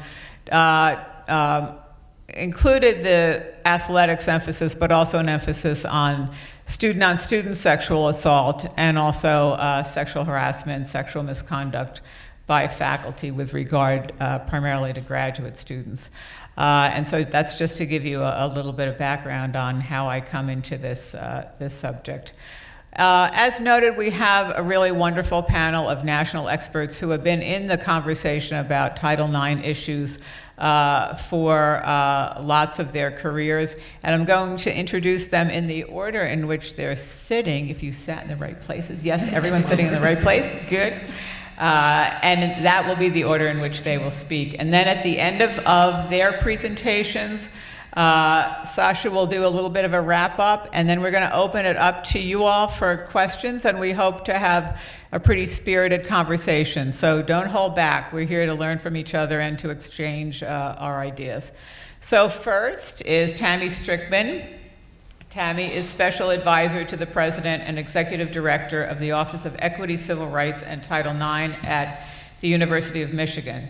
Tammy is going to start us off by talking about the creation of the current Office of Equity, Civil Rights, and Title IX at Michigan, including the why, the how, and the when the office was expanded and reorganized, what functions and services it currently includes, and how the dramatic expansion of the office is working out in terms of culture change, prevention or amelioration of sexual assault and sexual harassment on campus and other areas. I'm also hoping that Tammy will let us know of any bumps in the road in that process as it carried itself out in Michigan. given that it was a major structural change. We're very pleased to have Tammy on the panel because the Michigan office is often cited as a goal of many other Title IX restructurings that's happening across the U.S. and is currently under consideration at my institution. So Tammy, thank you. Next we have Lance Houston. Okay. Lance is Title IX Coordinator and Director of Equity and Compliance at Adelphi University. Lance writes and speaks on the interface of Title IX regs and higher ed collective bargaining, right in the sweet spot, particularly with regard to standard of proof. In 2020, Lance's research was cited in the Title IX Final Rule Regulations of the U.S. Department of Education Office for Civil Rights. This morning, Lance will be sharing with us his recent article, which is on the conference app. If you haven't downloaded the conference app yet, I encourage you to do so. There's lots of great stuff on it. And both Risa Leibowitz and Lance submitted some documents for you to look at for this session. So you can look at those after the session if you haven't looked at so far. Anyway, Lance's article is there, Title IX Law and Policy, Academic Labor Union Duty to Bargain Rights, and the Evidentiary Standard of Proof. And more specifically, Lance will be arguing that college and university labor unions at both public and private institutions may have both the statutory right under the NLRB for private institutions and similar rights under the various public sector statutes for the publics to collectively bargain the choice of evidentiary standard of proof, in other words, the preponderance of the evidence versus clear and convincing, in campus Title IX investigations, and that the standard of proof is in fact a term and condition of employment, which is very interesting take on where we are. So pleased to have Lance here as well. Next is Risa Leibowitz, my colleague as on the Board of Advisors of the National Center, and also Professor of Labor and Employment Law at Cornell University School of Industrial and Labor Relations, and also General Counsel of the AAUP on the national level. Risa will focus on Title IX and its interface with academic freedom and due process issues with regard to faculty, and we'll also be making a few observations about the upcoming, we hope, sometime in our lifetimes, new Title IX regs that are supposed to be dropping in May, and the areas in which the AUP National Office is hoping that some modifications have been made between the draft regs and the final regs. And the document that Risa had uploaded into your conference app is the AUP's comments on the proposed regs. Very, very interesting. So please take a look at those. Pleased also to have Risa here. And last but not least is my good colleague, Fraser Benya, Senior Program Officer at the National Academies of Sciences, Engineering, and Medicine in DC. From 2016 to 2018, Fraser served as a study director for the National Academy's consensus study report entitled Sexual Harassment of Women, Climate, Culture, and Consequences in Academic Sciences, Engineering, and Medicine. That's a report that from the National Academies that was published in June of 2018 on my birthday. I'll never forget that. And that really made the not very startling report that sexual harassment was still quite alive and well in academic institutions and in academic medicine.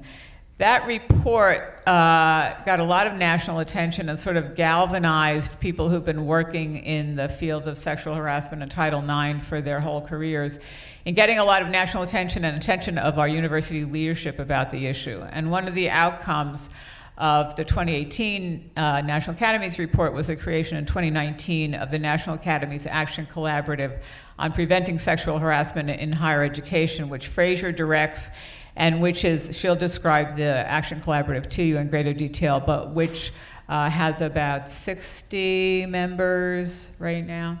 And it's actual taking of the 2018 report and putting it into action to create change and prevention strategies at our institutions. And it's been a real game changer, certainly for me and for a lot of my colleagues who are doing this work across the country. Finally, before we get started, I want to give you a little more about Sasha, who's at the end of the table. Sasha is Associate Vice President for Academic and Faculty Affairs and Senior Director of Academic Human Resources at the University of Michigan. Again, Sasha will do a little bit of wrap-up after the panelists talk, and then we'll open to questions. And I don't think I'm allowed to give you too much detail about this, but Sasha missed day one of the conference because she was locked up in her hotel room can I say? In negotiations. So, in some very hot negotiations. So we're very happy that Sasha was able to get release time to come over and join us today. Okay, just a couple of housekeeping pieces of business. Each panelist will speak for approximately 10 to 12 minutes. We're asking you to hold off on your questions until they're all done, and then we'll do a macro Q&A session at the end, towards the end of our time together. If when you ask a question you want to direct it to a specific panelist, please let us know that. But if it's up for grabs for anyone to take, let us know that as well. Okay, so thanks for your attention. Without further ado, we will start off with Tammy.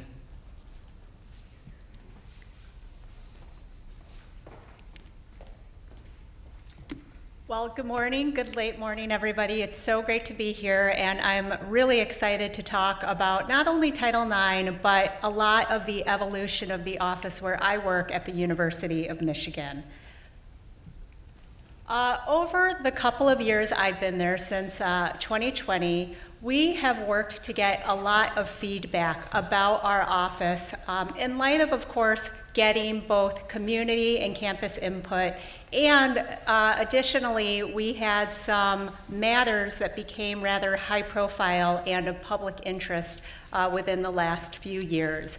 And so working with the leadership at Michigan, it seemed like the time was really ripe to rethink how the office worked, who and what pieces of civil rights were part of the office, and how we could best serve our campus community. So I'm really going to focus on that today. We heard a number of different things, not only from campus community members, but also specifically from graduate students who were coming to the bargaining table and asking for certain things. And one of the overarching themes that we heard time and time again was a real emphasis on prevention and being proactive on the campus as opposed to reactive, which many times, especially as Title IX has evolved very rapidly, institutions are really scrambling to figure out how to best use their resources to address sexual misconduct. And usually that comes with investigation and response. And for those of you who have ever known somebody to go through an investigation, perhaps you are colleagues with people who do that work at your institutions or institutions you may work with, it's extremely draining and extremely difficult for everybody involved in those types of situations.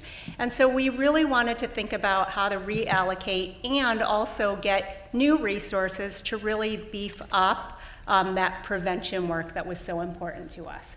So as you see, and we're going to talk about it in a little bit more detail on the next slide, we really wanted to create more prevention and training within our office. I'm going to talk about equity specialists and how that's been a really successful addition and model to our office.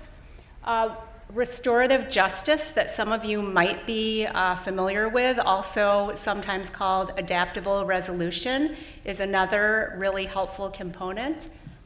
And we're really working with more collaboration across our campus. So with researchers, with practitioners, we actually have a summit coming up in May, and I'm happy to provide that information to anybody that may be interested in coming to attend. I think it's going to be a really excellent program to talk about how we can bring some of our work together collectively and collaboratively. And we also formed something called the CCRT, which some of you may be familiar with. It stands for Coordinated Community Response Team, and it's really an opportunity to bring together lots of different voices and perspectives to talk about issues around sexual misconduct. And at Michigan, our CCRT, which is comprised of about 65 people from across all of our campuses, so that includes Ann Arbor, Michigan Medicine, Flint, and Dearborn, we're broken up into subcommittees to work on specific priorities with regard to sexual misconduct, and each subcommittee will come up with a recommendation or some recommendations to provide to the president at the end of the calendar year. So I think that's another great addition that we've had. So I'm going to move quickly to the next slide, which talks about our new structure. So our office, when I arrived in 2020, was called the Office for Institutional Equity, OIE, a name that a lot of campuses use.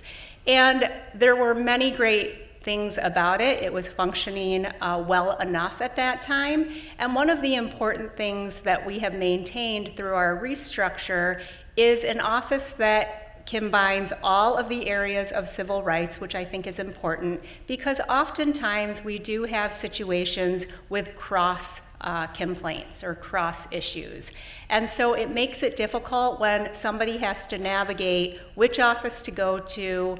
You know, they're dealing with an ADA matter in one office and a Title IX matter in another office. So what we've done is we've combined and housed all of our different areas.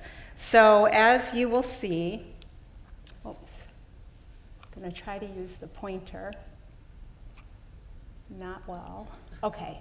So as you'll see here, we have our ADA director, our director for civil rights, so that would encompass the majority of our Title VII protected class issues, so race, national origin, religion, etc. Our sex and gender-based misconduct director, who's also our Title IX coordinator. And then I'm going to talk about sort of the bookends of this org chart in just a minute, because those are our new sections. But one of the things that's easier, I think, for our campus community is whether you're a student, staff, or faculty member, and you have an issue, whether it's sex and gender-based misconduct only, or, you know, it could be a race and a gender issue. Our office is the office that you come to make that complaint or to get additional information. And that stayed the same, and I think it's been a very beneficial model for our office and our campus. The two new things I want to highlight today when we sort of rebranded and moved from the OIE office name to Equity, Civil Rights, and Title IX, or ECRT, is first, we really wanted to highlight the need for that prevention education. So we have fully staffed this area, and we call it PAIR for short. Everything's an acronym at Michigan. And it's our work on prevention education, training, assistance, and resources. And so we do a lot of training, not only online trainings that we're working on for the whole campus, but oftentimes we have units or areas that are really looking for specific help on something. Perhaps it's a matter that's happened within the unit and they're looking for assistance on how to navigate it, and perhaps they just want their staff and their colleagues to be prepared for issues that may arise more proactively. So that's been a great new service that we've been able to provide to our campus, and housed within that is the restorative justice adaptable resolution piece I was talking about. We are lucky at Michigan to have a couple of national experts in this space, one named Carrie Landrum and another Karen Williamson, who is the director of PAIR. And I am happy to provide their names as well after the conference in an email, because a lot of people do contact them from other institutions just to find out how it works. And in a nutshell, they can present for days on restorative justice, but it's another way to address disputes and conflict resolution outside of an investigation. And so that's been another area that's been well received, where oftentimes Carrie, who's doing that primary work, can work with individuals within a unit that may be having issues. One of them believes that it's a gender-related issue, might not want an investigation, might not be appropriate for a full investigation, but certainly that we as an institution want to address adequately and appropriately. The other thing I want to point out is our Director for Intake and Support and our equity specialists, which I talked about in the last slide. So many institutions do hear oftentimes that hearing from an investigator, the person who's really going to be looking into a matter very closely and doing a lot of analytical work on a matter, is not the first point of contact that they want to hear from. So they rather hear about resources, they rather hear about different options that they have. So our equity specialists serve in that capacity, and it's been very well received. We started with 1, and we are now at 4 in about a year, maybe 10 months. And so what the role of the equity specialist is to make that first, what we call soft outreach. So if somebody has potentially been subjected to some form of sexual misconduct or other form of discrimination, the equity specialist will reach out and talk about all of the resources and reporting options so that individuals can make an informed decision for themselves on how they want to move forward.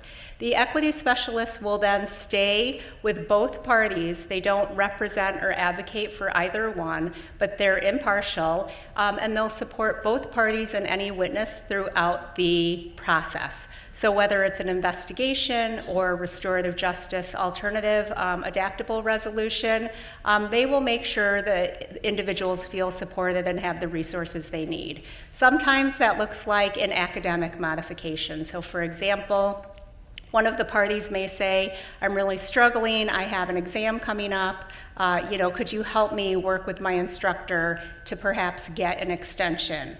Or, I'm looking to think about moving residence halls. Is this an option? What do I do? And so it alleviates some of that burden and stress off of the parties to have that equity specialist there to really help them. Other times it can be something like, I'm in the midst of an investigation and I'm really confused, I'm having a hard time, and I just want to sit down and talk through it a little bit more, and I don't want to talk to the investigator about it because the investigator's getting a lot of information, and so I'd rather talk to somebody that feels a little bit more comfortable.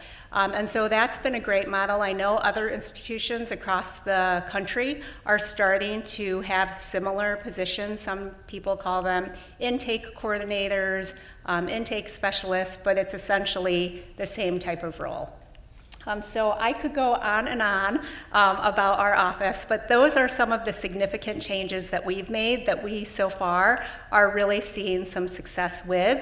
In terms of challenges, it is always difficult when you start something new. One of the biggest things that we are working on is messaging these changes to the campus community, because oftentimes people know the office from years past and they have a certain viewpoint on it, and they are concerned because these situations just are stressful and come with concern and angst at times. And so we're really working to get in with deans, with supervisors, with unions to talk about the changes that we have made. So with that, I'm going to turn it over to Lance.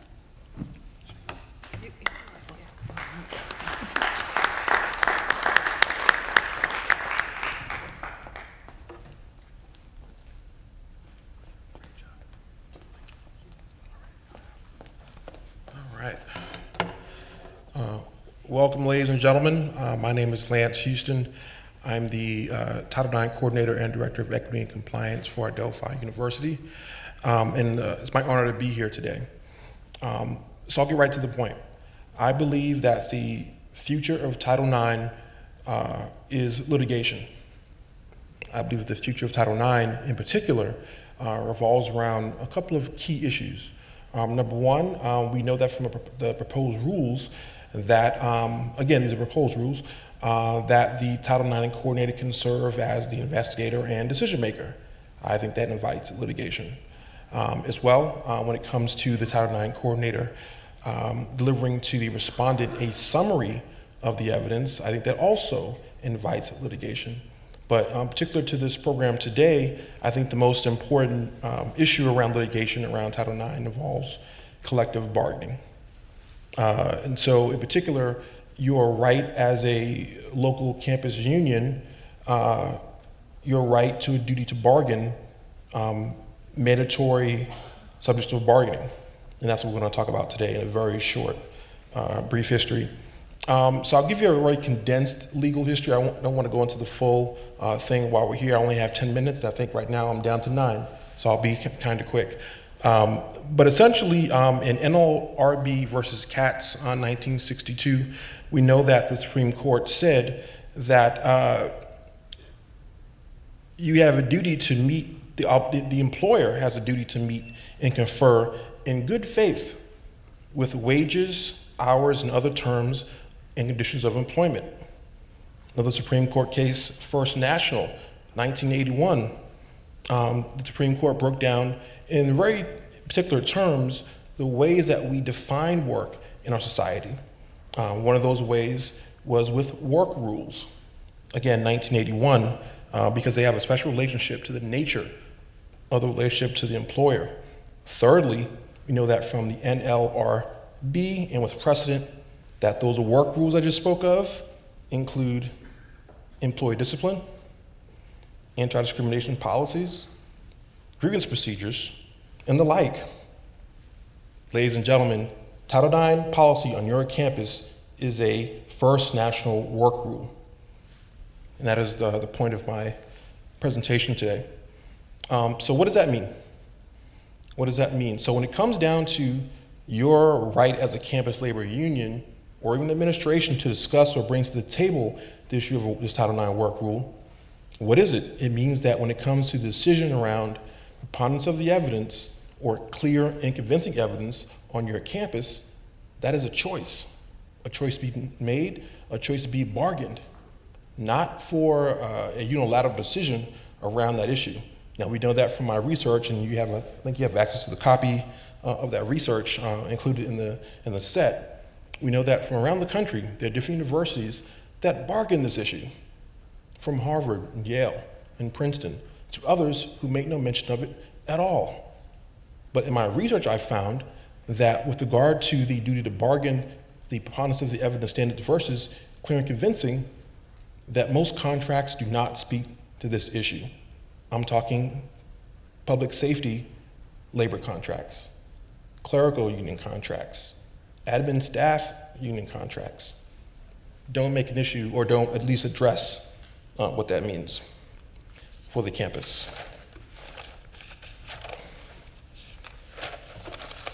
We know also, just going again, looking at the trends, with the proposed rules coming up in May, and we're hoping that it will in fact be May, the rules say that they're going to mandate preponderance of the evidence standard unless you meet certain criteria.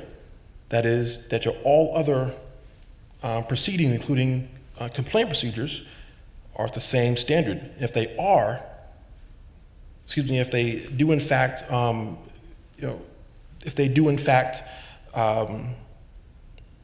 clear and convincing, then you have a right to, in fact, choose between clear and convincing and preponderance. That is a choice. That is a Title IX first national work rule. So we can see that from, again, you have access to the research, how important it is for labor unions, and especially important for these, the growing wave of graduate student unions forming on campus, those considering forming on campus, or maybe you're already established, and maybe you have sort of a very sort of simplified contract. Don't miss out on this important point. The point around, so again, if you're clerical, admin staff, groundskeeping, whatever it may be, it's so important to address this critical concern. And that's certainly, the foundation, of what I want to talk about. Is there a chance that it's not, I'll go back to my first point here. Okay, so going back to my research, what we also found is that there are in fact contracts that are very good, very well reasoned, that in fact have academic faculty, clerical staff and such, with a seat at the table with regard to the evidentiary standard of proof. So for example, Harvard University has a dedicated seat on its campus for labor unions to actually sit down and discuss and debate, negotiate what that standard will be. So I think, as we're here discussing how important, certainly collective bargaining is, I want to make it clear that with regard to Title IX in its future, that with regard to your choice as a campus labor union, that you don't miss this important point. What am I saying? I'm saying that we're talking about the issue of waiver, right? So if you have an issue at the bargaining table around your entire contract, but you don't actually address the standard of proof, you waive it. You waive that right for potentially many years to come. So we want to make sure that you have at least a chance to address that concern. Let's be clear. The rules going forward, again, the proposed rules under the Biden administration also make clear that when it comes to faculty, staff, and students, they will in fact allow different evidentiary standards moving forward. Again, a choice. So that's I keep saying the same word over and over again because it's so critically important that we pursue this evidentiary point. What I'll say in closing, ultimately, is that once the contract is negotiated and it's all set, it'll be important, I think, for the entire campus, ultimately, as one of my panel members said earlier, that restructuring, is a good thing. Of course, the rules are changing, and that's a good thing. But I think that the rules that they're written right now, I believe, invite litigation. I think they invite difficult questions for the campus, for each of your campuses coming up. One of those questions, again, will be around evidentiary standard. So I'm hoping with the research that I provided into the set, you have a chance to read through the research, understand the thinking behind it, and also provide education to your campus to make the best choice possible.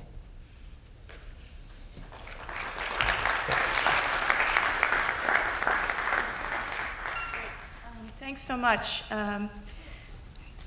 It's a real pleasure to be here, and I'm going to steal a little time from myself here just to say that it's particularly meaningful for me to be at Hunter, and this relates to what we're talking about today because my mother was a student at Hunter High School and Hunter College back in the 1930s when it was all girls and then all young women together from working class families for free excellent public education, and what a difference that made for women who had those opportunities that I got to see up close and personal through my own mother and the influence that her education had on her for her entire life, and people who went to school around the same time as she did, like Bella Abzug. So this is particularly meaningful for me to be here at Hunter and to talk about these kinds of issues at this moment. So I'm here, particularly in my capacity as General Counsel of the AAUP, to talk with you about Title IX. And as I'm sure everybody here knows, and as we've mentioned here today already, that there will be the upcoming new regulations coming out of the Department of Education, probably in May, at least that's what they say this year. And AAUP submitted comments to the Department of Education about the proposed changes in the regulations that were put out last year, and in September we submitted our comments, our public comments, and they are available for you to read. And what I'd like to do is to talk about those comments and hit on some of the key points that we find particularly important at the AAUP, and that I hope will also be a good foundation for our discussion as well today. So first, one of the things that we point out in our comments is that we agree with some of the proposals. We welcome the fact that the proposed new regulations would cover all forms of sex discrimination in the regulations, not just have regulations addressed to sexual harassment. We also welcome the clarification in the new regs that Title IX's prohibition on discrimination applies to sex defined in terms of sexual orientation as well as gender identity. We also agree with the proposed expansion of the definition of sexual harassment, which is really way too narrow under the current rules, back to the severe or pervasive kind of standard. But at the same time, in those comments, we make recommendations from AAUP to amend some key points in the proposed Title IX regulations. And those have to do with our recommendations to emphasize the broad equity goals of higher education. Now, we don't address the K through 12 issues. Clearly, Title IX applies to K through 12 as well, but my comments and the AAUP's comments address higher ed, and in particular, we're addressing higher education with a focus on key issues for the faculty and other academic professionals, which includes all teaching and research faculty, librarians, graduate student employees, as well as staff, because Title IX affects all of them. We also emphasize the importance of thinking about job categories. If you think about faculty, the ways in which faculty at different in different status categories, whether it's tenure track, tenured, non-tenure track roles, that should make a difference in how we think about issues of gender equity. So I'm going to first now touch on the key points that we made in our comments, and then talk a bit more about all of them, but there's a lot to talk about, so I won't go into enormous detail on everything. First, we emphasize the importance to address gender equity within a more comprehensive assessment of bases for inequality, to broaden out our vision. Secondly, we address in our comments the need to protect freedom of speech, and in particular, academic freedom of faculty in their teaching and research. Third, we emphasize the need to protect due process adequately in investigations and hearings. And finally, this really relates very much to what Lance was talking about, we emphasize the importance of shared governance and collective bargaining to bring faculty expertise and institutional knowledge into developing and implementing policies related to Title IX. So I will address each of these in turn. Now, first, addressing this point about gender equity and gender inequity in a broader systemic context of inequality. The AUP, since we put out a big report in 2016 about these issues, have been emphasizing that Title IX should be viewed generally as through its goals of increasing gender equity and also in relation to racial equity and other forms of equity that are important to think about on campuses, and in particular with regard to the goals that higher education has. That Title IX is not a narrow sort of statute. It's not written in a narrow way, and it shouldn't be understood in a narrow way. Now, this kind of broader vision involves things like universities providing adequate resources and faculty and staffing for programs like gender studies programs, racial equity studies programs, racial justice programs, and allied programs in these areas. Without the kind of resources and support for these programs, the purposes of Title IX will simply not be fulfilled. Now, this is certainly closely related to issues of protecting faculty academic freedom to teach and students' academic freedom to learn. And these days, it's particularly resonant to think about Title IX in this way, given what's happening in Florida and other states with state government attacks on academic freedom and attacking programs like gender studies and like racial justice studies. And so we need to envision what Title IX can contribute to that broader view of protecting academic freedom in all of these kinds of programs. Now, we also have some specific recommendations with regard to academic freedom, in particular to make a more positive statement in the regulations about protecting academic freedom and due process, as opposed to simply stating that nothing should interfere or violate those provisions. We emphasize the need to recognize that speech through teaching and research and other kinds of public speech will oftentimes be contentious, will be controversial, and it will offend some students and other listeners, while at the same time, that kind of offensive speech is part of what's germane to teaching and what's germane to thinking about ideas in the context of higher education.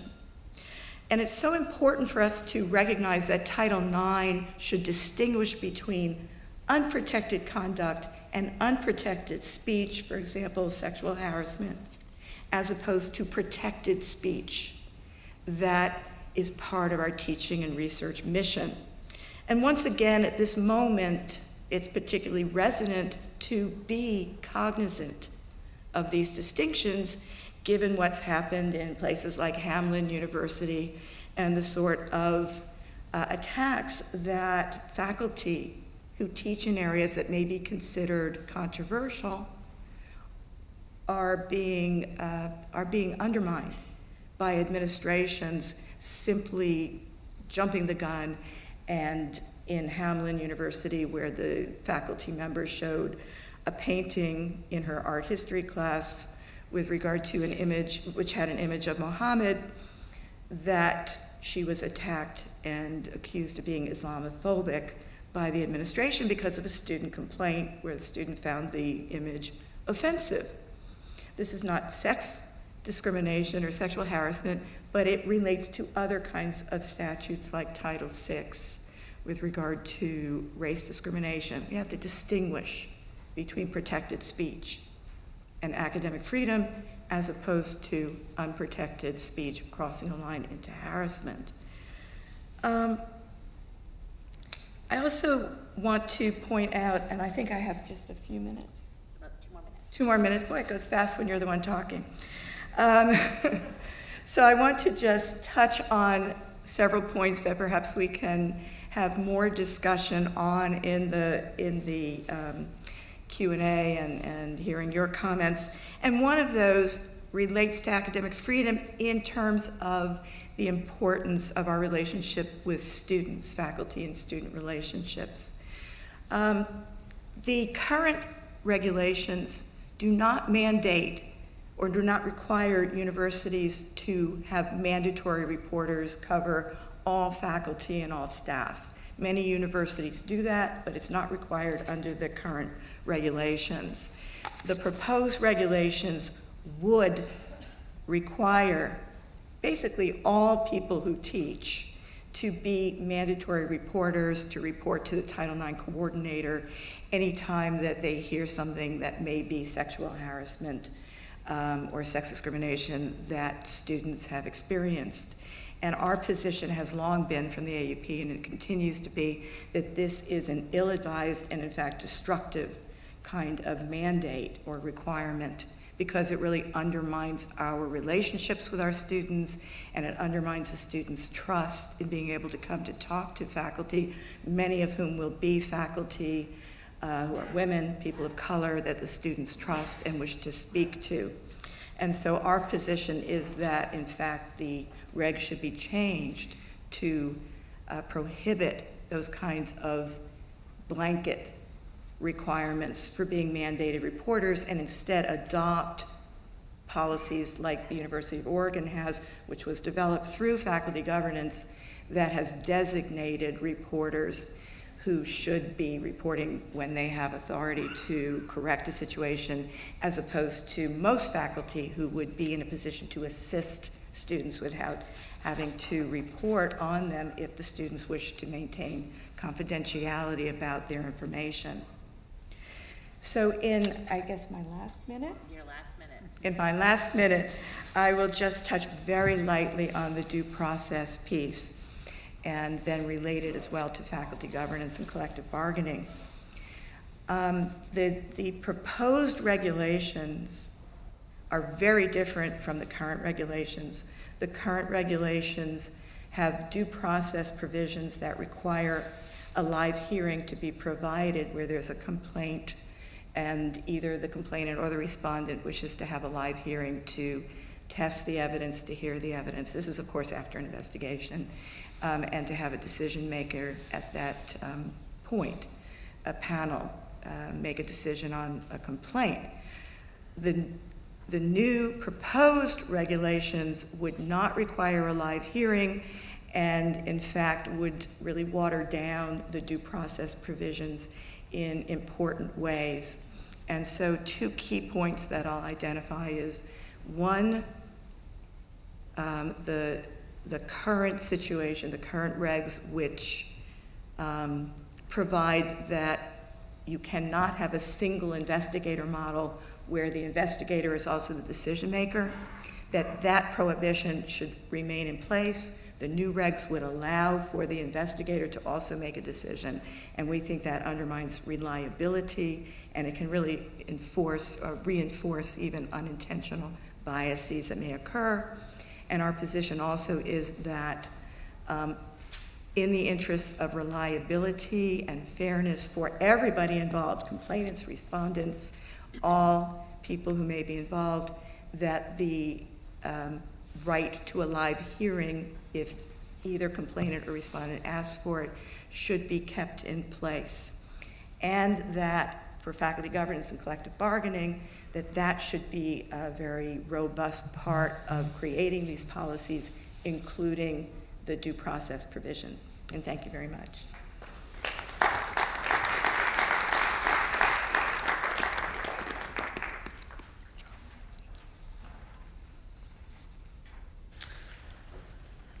Thank you. Good afternoon, everyone. Oh, I'm too fast. There we go. Okay, so I'm going to talk a little bit about what it means to start going beyond complying with Title IX. The concept for this was actually relayed by Professor Anita Hill when she spoke with our National Academies Committee back in 2017. And in her remarks, she talked about treating Title IX as the floor, not the ceiling. We stand on the floor and we should be aiming a lot higher with what we do on this topic. So those comments were very impactful in the report and set the stage for at least one, if not other, of our recommendations. These are the 5 key findings from our report, and they serve to provide the research base for our recommendations. I'm going to draw your attention to just the last 2 of them. The 4th one being that the committee unfortunately found nothing to suggest that the anti-harassment policies and procedures that have been standard and part of compliance in this country have resulted in any significant reduction in sexual harassment. Additionally, they found that this was in part because the judicial interpretation of the law requires that these policies and procedures be in place, but not that they be effective. And so ultimately, the committee concluded that the legal system alone is not an adequate mechanism for reducing or preventing sexual harassment. Fortunately, there is research that shows that making changes to organizational cultures and climates can actually address and prevent sexual harassment. And the research on this is based around what factors predict high rates in sexual harassment. So there's 2 main factors. One is if an environment is male-dominated. There are a couple of different ways there. But the other one, the one I want to draw your attention to, is if the environment has a tolerance or conveys an organizational tolerance for sexual harassment. So this is that organizational climate piece. And the research shows that this climate can be created if the community perceives that reporting is risky, the community perceives that reports are not taken seriously, and the community perceives that offenders escape sanctions.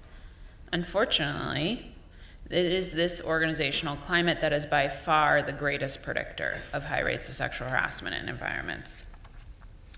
So building on that research and other research in the report, the committee made a series of recommendations for what institutions could do to actually address and prevent sexual harassment. These are the 6 overarching headings that make up the recommendations. There's a lot more detail in the report. It is 300 pages long, and it is available for free in case you would like to read it. But I'll just highlight for you because these headings are going to serve to map to some of the examples that I hope to show you in a couple minutes about what it looks like now to implement practices that go beyond just complying with the law. So the first recommendation is around addressing the most common form of sexual harassment, known as gender harassment. The second area was around creating diverse, inclusive, and respectful environments. This ties back to that male-dominated environment risk factor. The third is to diffuse hierarchical and dependent relationships between trainees and faculty, and this relates to research about how when there is a strong power differential, it can create more harm when harassment occurs. The fourth is to provide support for those targeted by sexual harassment. The fifth, to improve transparency and accountability. And the sixth, to strive for strong and diverse leadership on this topic. So as Karen noted, there was high attention and interest following the release of our report in 2018, and that led to our forming the Action Collaborative, which was designed to meet the needs of the higher education institutions who came to us and said, we want to do this work, but we don't want to do it alone on each of our campuses. We would rather build on the work that we're all doing in different ways. So we created this collaborative to bring together individuals who were working to develop, implement, evaluate, and share practices for addressing and preventing sexual harassment. A key part of the members' responsibility in being in this Action Collaborative is that they share every year publicly a description of work that they have done that aligns with the findings and recommendations from our report. And they do this so that they can benefit from their peer institutions, and also with the hope that they set some precedents within higher education that inspire the broader higher ed community to make these changes. Before I give you some of these examples of what this work looked like, I just want to highlight that all of the resources from the Action Collaborative are available for free on our website. We have a rubric that is used by our member organizations to identify relevant work to share. It is a list of the topic areas that align with our findings and recommendations, and so that may be useful to other institutions as well as they identify where they could be doing work. We do produce an annual report that summarizes each year the work the members have done, but most importantly, we created an online repository of work that is a collection of these 2 to 5 page descriptions of the work the members have done. I'll just highlight, we created it to be filterable by both topic and institution name so that you can get to what it is that you're most interested in. And as I describe some of the example practices here in a moment, I'm going to reference the institution name, and so you can use that to look them up later. Okay, so what does it look like? And I'll just start by saying almost all of these practices did not exist in 2018 when we released this report. So this is what has happened in the last 4 years. We've seen multiple institutions do work to create mechanisms and practices, policies around checking references for applicants to their jobs, particularly around checking their past behavior, mostly around actual findings from investigations. Most of these institutions rely on a system that was developed sort of simultaneously by the University of California, Davis, and the University of Wisconsin system, which creates a waiver that the job applicant signs, which gives the hiring institution the right to ask the applicant's current and past institutions about whether there are findings of responsibility in their past. There are also policies, moving on to the second example, to close what you might call loopholes in institutional systems that prevented committees for reappointment, promotion, awards, and tenure from being able to know whether or not someone had been found responsible for sexual harassment. And Karen has led most of this work, is my understanding, at Rutgers, so I'm sure if you have questions about that, she would be a great person to talk to.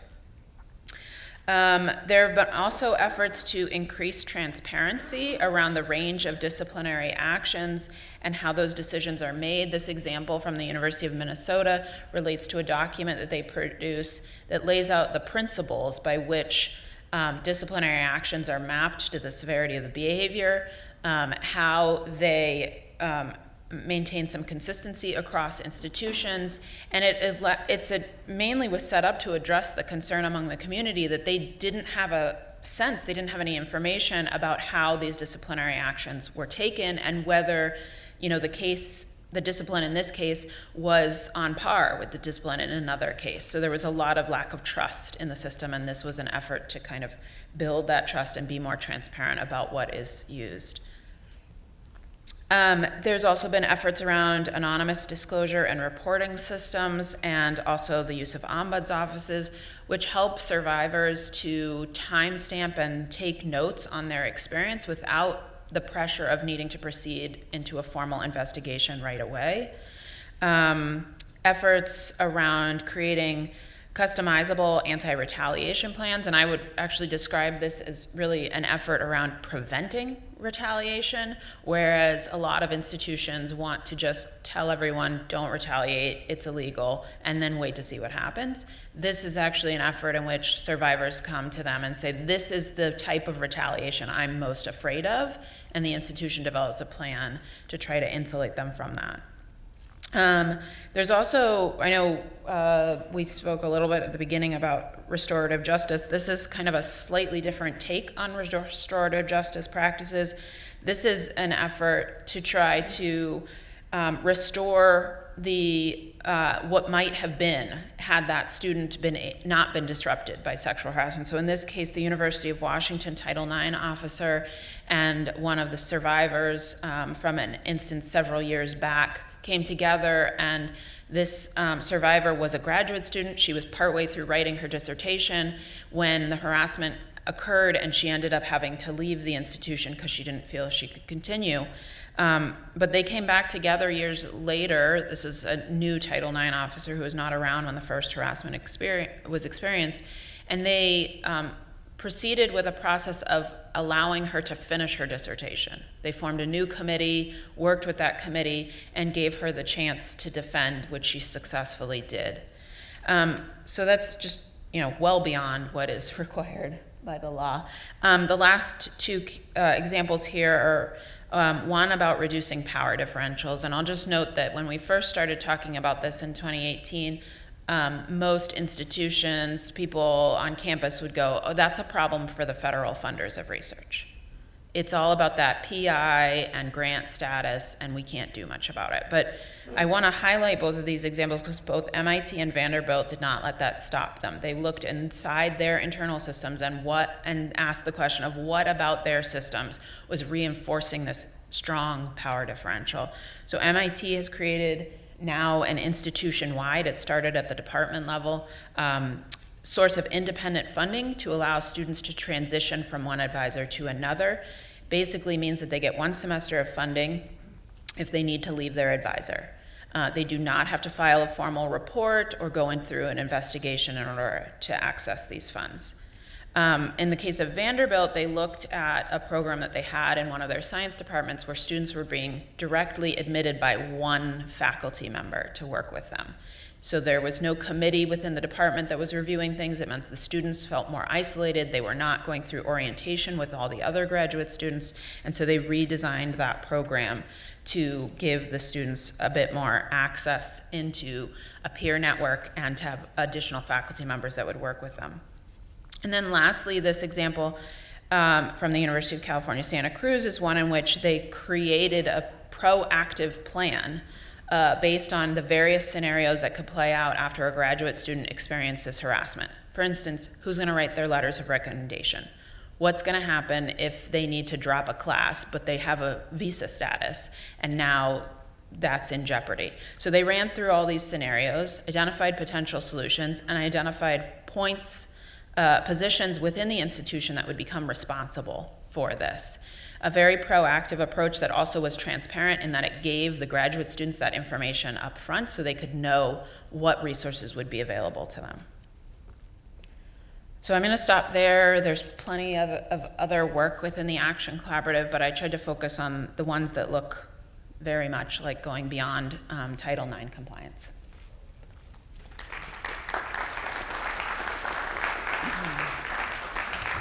Well, thank you all very much. This is an incredible panel you have here today. So this is your opportunity to ask any questions you have, and we have some questions ready just in case, but we knowing this group of folks as we do, we suspect some of you may have some questions for our group.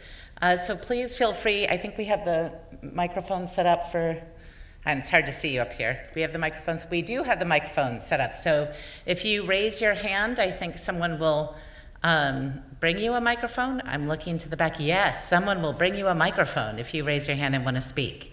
And while you're all contemplating that, let me start with some of our questions that we have for this group. So as we've discussed today, Title IX has evolved over the years. You've heard today the impacts with Title IX as it relates to shared governance, to collective bargaining. I think you heard also from I think every single one of you talked a lot about the need for the culture to change, to really to manage accountability, to move us to that next step. So we've made a lot of progress over the past many years. So what challenges, panel, have the changes presented to universities and or to the collective bargaining process? And any one of you can jump in, or I'm gonna call on you. So one of you should jump in. Well, I'll jump in. Thank you, Lisa. All right.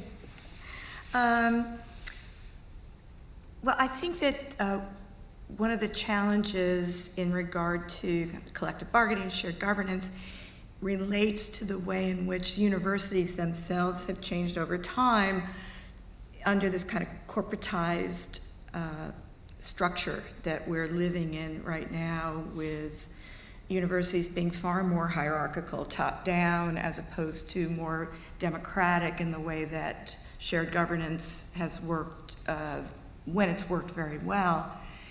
That's reflected in the ways in which Title IX is being put into effect as well.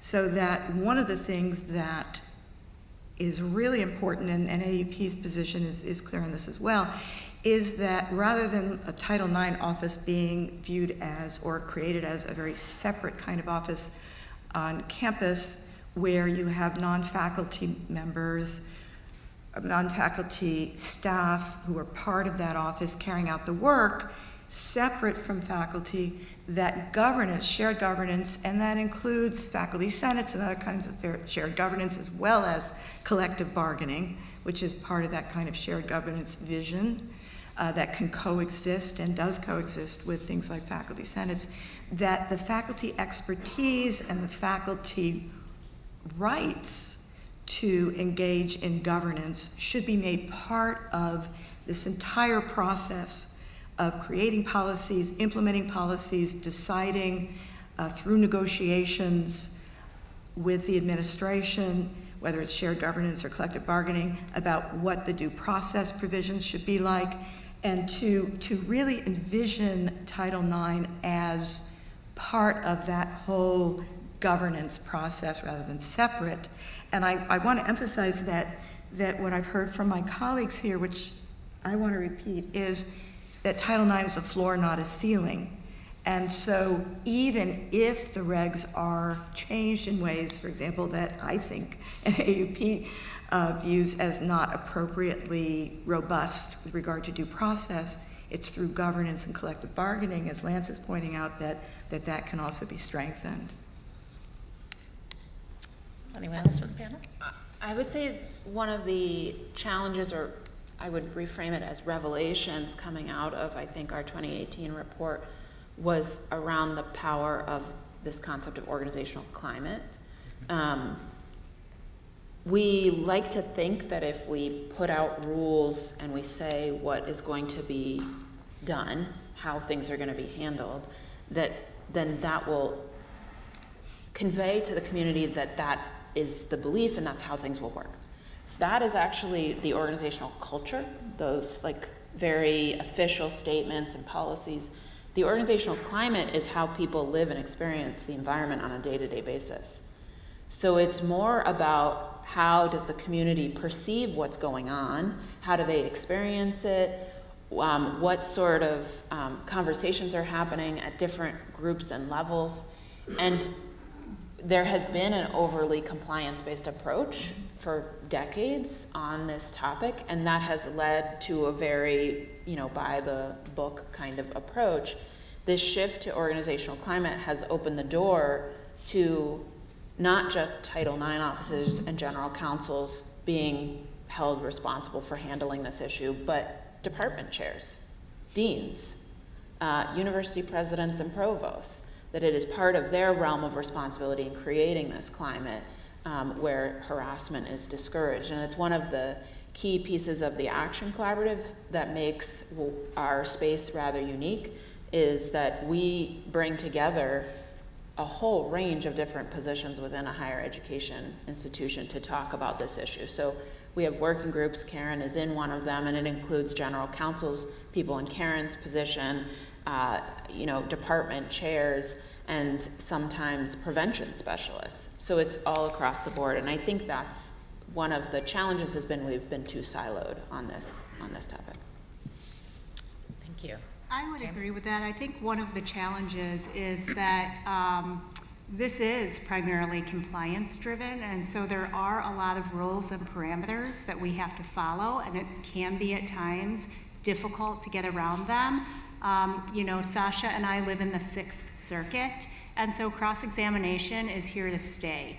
So whether or not the regulations change or the proposed regs change in May and then become final rule, getting rid of hearings, at least on student cases, we need to follow that model, and we have in the past taken the position that we're going to treat faculty and staff through the same processes as much as we can so we don't have these large discrepancies. So we really are working to get voices and perspectives from, as I said earlier, faculty, researchers, people that do the work in the academic space as well as the day-to-day grind in the ECRT office. And that's where I think a model like the CCRT can be really helpful, because it does give the opportunity to have those discussions. And also when there are things or ideas that people have that don't know the kind of restrictions and laws governing these processes, we can have that dialogue and I think a great conversation to hopefully have some compromise and meet in the middle somewhere. Thank you, Tammy. Before we have a question right down there at in the beginning. Thanks. I actually have two questions. The first one is sort of micro, and I'd like to direct it to Tammy and Risa in particular, and has to do with due process. Could you, when you actually ask your question, I'm sorry to interrupt, just identify yourself and where you're from. Sure. Carl Levine. I'm a labor-side labor attorney representing faculty unions. So without naming institutions and obviously not individuals, I recently had cause to advise a union going through representing a faculty member in a due process hearing, and the institution hired an outside expert to run the hearing. And in the hearing, the advocate for the union was told to submit their questions ahead of time. 3/4 of the questions they wanted to ask were rejected. They had nothing to do with prohibited subjects like background. And in addition, they were asked to do things like submit their quote-unquote closing statement before the hearing began. And the hearing officer, the outsider, indicated before the hearing began that they would remove themselves after the hearing and come back a few minutes later with their ruling, all of which caused serious doubts in our mind about whether that was adequate process. So my first question for the two of you who I think are most involved in actually running or advocating in connection with due process hearings is what you consider to be adequate due process in these hearings. And I guess somewhat related to that, I'd like to know from Lance, I appreciated very much your presentation. I'd be curious to know whether you have any personal views as to whether the preponderance or the, slipping my mind now, I should know, but the higher standard, clear and convincing evidence, is the more appropriate standard. knowing the specifics of the hearing and all of the conversations in context, under our policy, we do have more of an opportunity for what I'll describe as a live hearing and having questions asked there kind of in the moment with not as much pre-preparation as what you seem to be describing. In addition, for the most part, our hearing officers do take some time to come back and render a decision.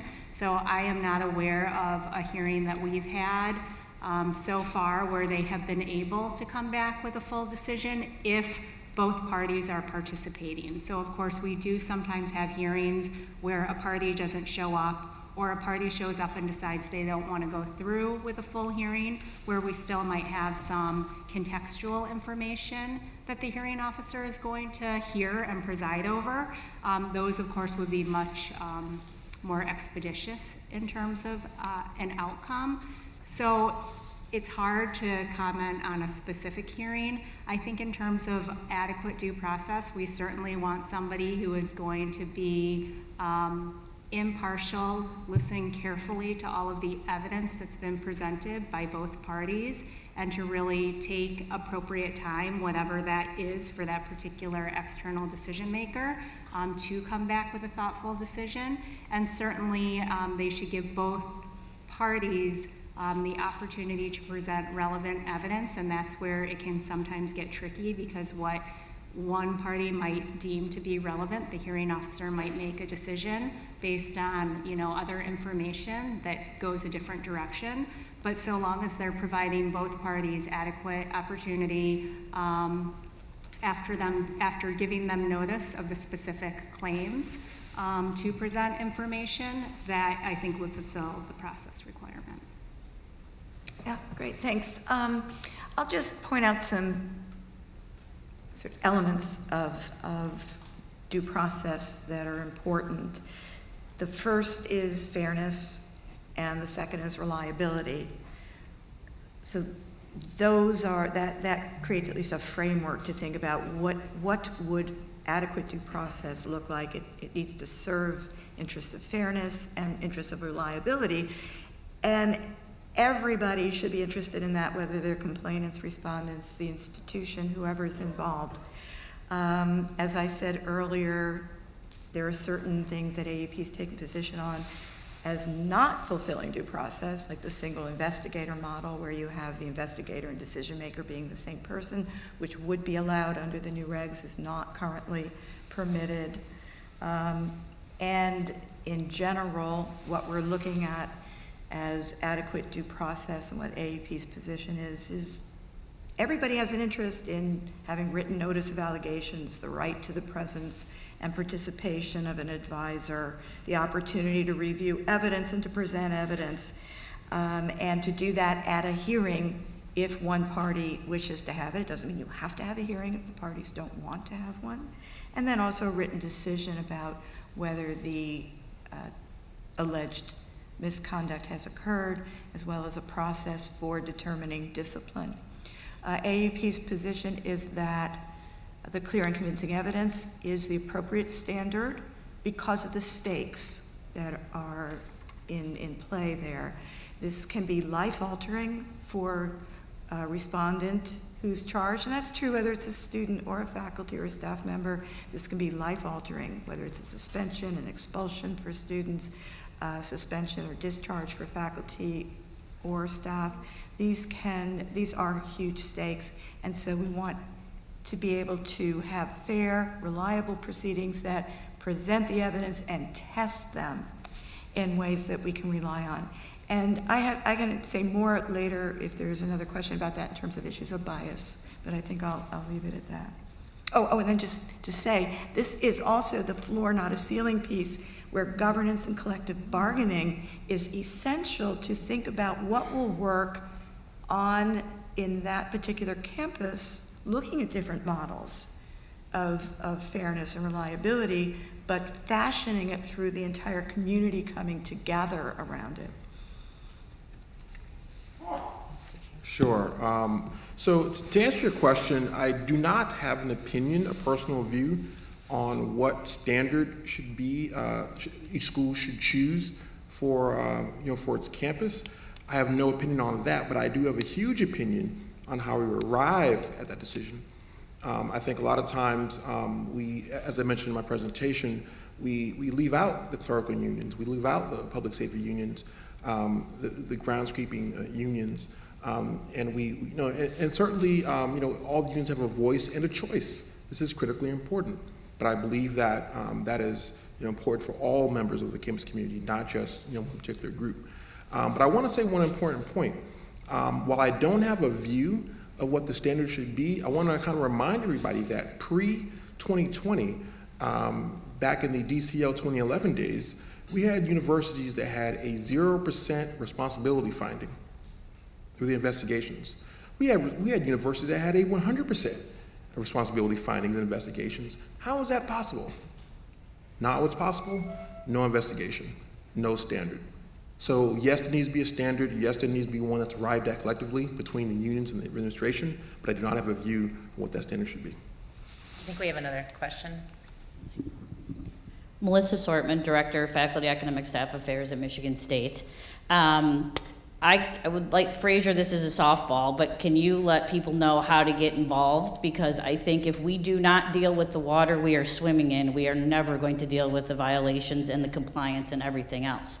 And so the key work that Karen's doing, Fraser's doing with the Action Collaborative is the practitioner part of changing the environment that we are all working and educating in, and all of those pieces. And Michigan State obviously has had its tragedies and crimes, and so we shouldn't all wait till that happens, because that's, quitting smoking after you've been diagnosed with cancer isn't exactly the way to start.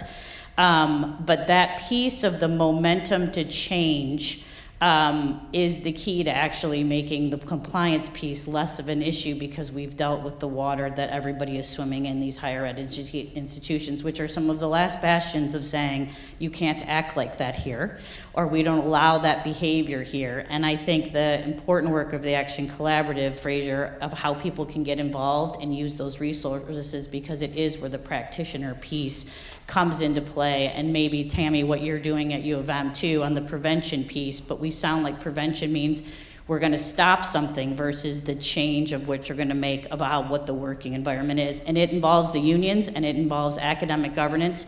And I will say the leaders of both at Michigan State have been partners in making those things better, so that we're not dealing with only the compliance. Thank you. Thank you, Melissa. To get involved, each year the Action Collaborative accepts applications for new members to join in the December-January time period. There have been some years when we have not had applications. That's just been because we've been at max capacity.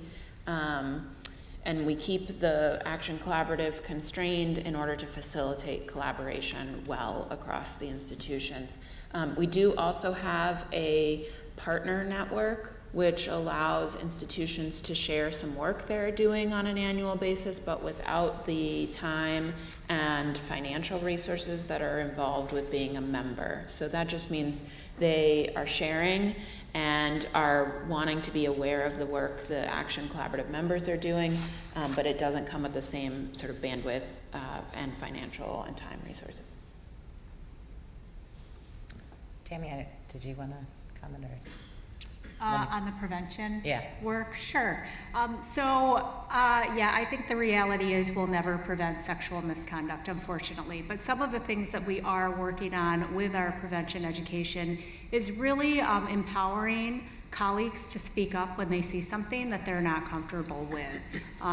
Getting unit leaders more involved, as the point was made earlier. We're seeing now more chairs, deans, others being held accountable, and we should hold ourselves accountable to call out behavior that doesn't align with our culture and what we believe is appropriate conduct. And the other thing that we're doing as well is working proactively with the units that know that they have an investigation or a situation that is ongoing. So now with social media, people find things out sometimes before our office even finds out what's happening. And so in the past, I think it was much more common for Title IX offices to get contacted after something kind of exploded, to say, now we don't know what to do. Everybody's talking about it, they're involved. So what can we do on the front end to get, you know, groups together that have some type of interest or stake in what might happen to address it appropriately, to what I'll say, quote, prevent it from getting worse. To the extent that we can. And so I know, for example, Sasha's unit, mine, OGC, sometimes deans, chairs, we get together to talk about these issues as quickly as we possibly can, just so that we are more prepared, and I think it helps the overall culture and climate at the institution. Any other, right there? Yeah, hi, Aaron Nissenson, AAUP, and sort of more like not an AAUP question, but a personal one, which is, I totally understand the fact that, and I think it somewhat the opposite in that they tend to provide a solution that's boxed up, and then people don't look at the climate. One thing I'd be curious if any of you have experience with involving unions in trying to figure out how to address the climate, you know, putting aside the Title IX reg part, and also why we have all these unions here, you know, maybe think about involving them more in these sort of climate affirmative solutions rather than just the sort of legalistic, how the process works issues. I don't know how many of our practices actually involve the unions in those things. But I can share with the MIT and the transitional funding that the impetus for taking what was a departmental policy and making it an institutional one came out of the work of a group of graduate students on campus. I don't know whether they were acting in a graduate student union format. I don't believe so, but that is the kind of work that has been done through the Action Collaborative, where groups have advocated to their institution that this is the key piece that they feel is going to help change the climate where they are.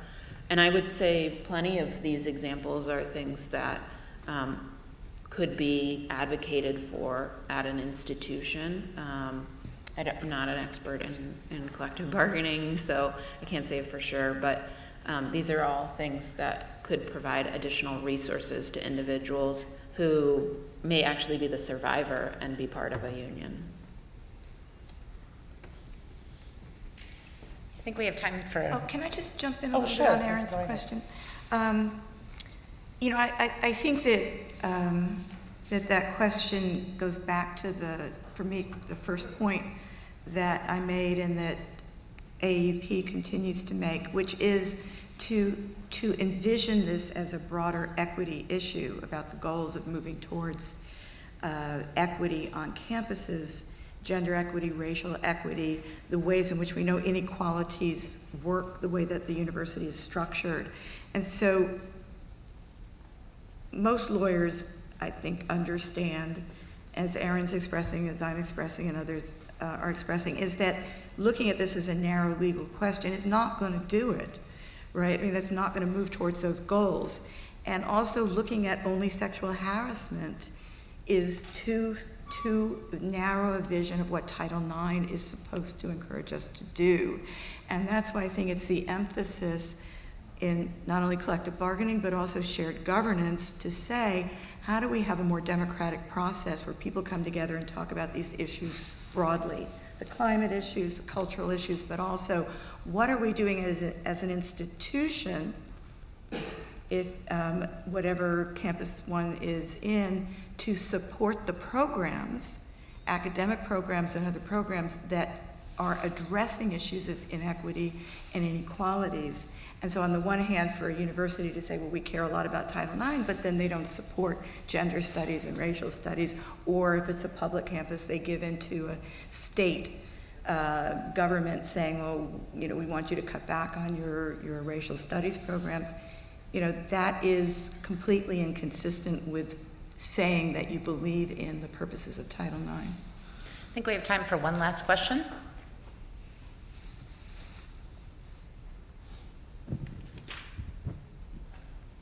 Hi, my name is Ellie Ballinger. I'm a student at Hunter College studying women's and gender studies.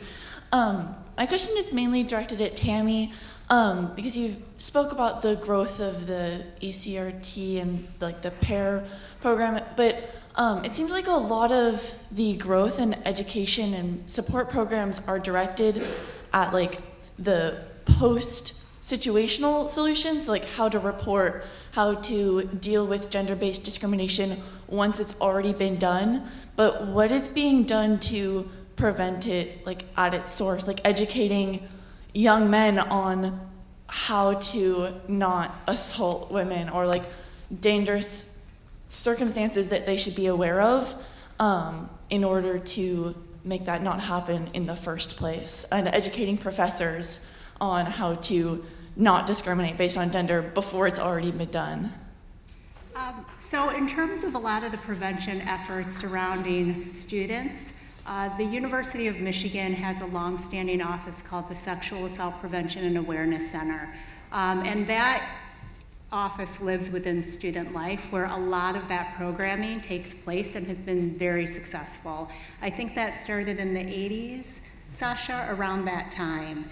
And so Karen Williamson, who's the director of PAIR and ECRT, was actually the director of SAPAC for a long time. And she found that there were gaps on what you just talked about, kind of with the instructors and training more on prevention efforts and values and things that kind of fall in that bucket with our faculty and staff. And so PAIR and SAPAC work very closely with one another to cover that whole range of training, and they do still do a lot of collaborative training as well. In addition, we also have something at the university right now that's called our Culture Journey, and that's being led by the head of our organizational learning unit.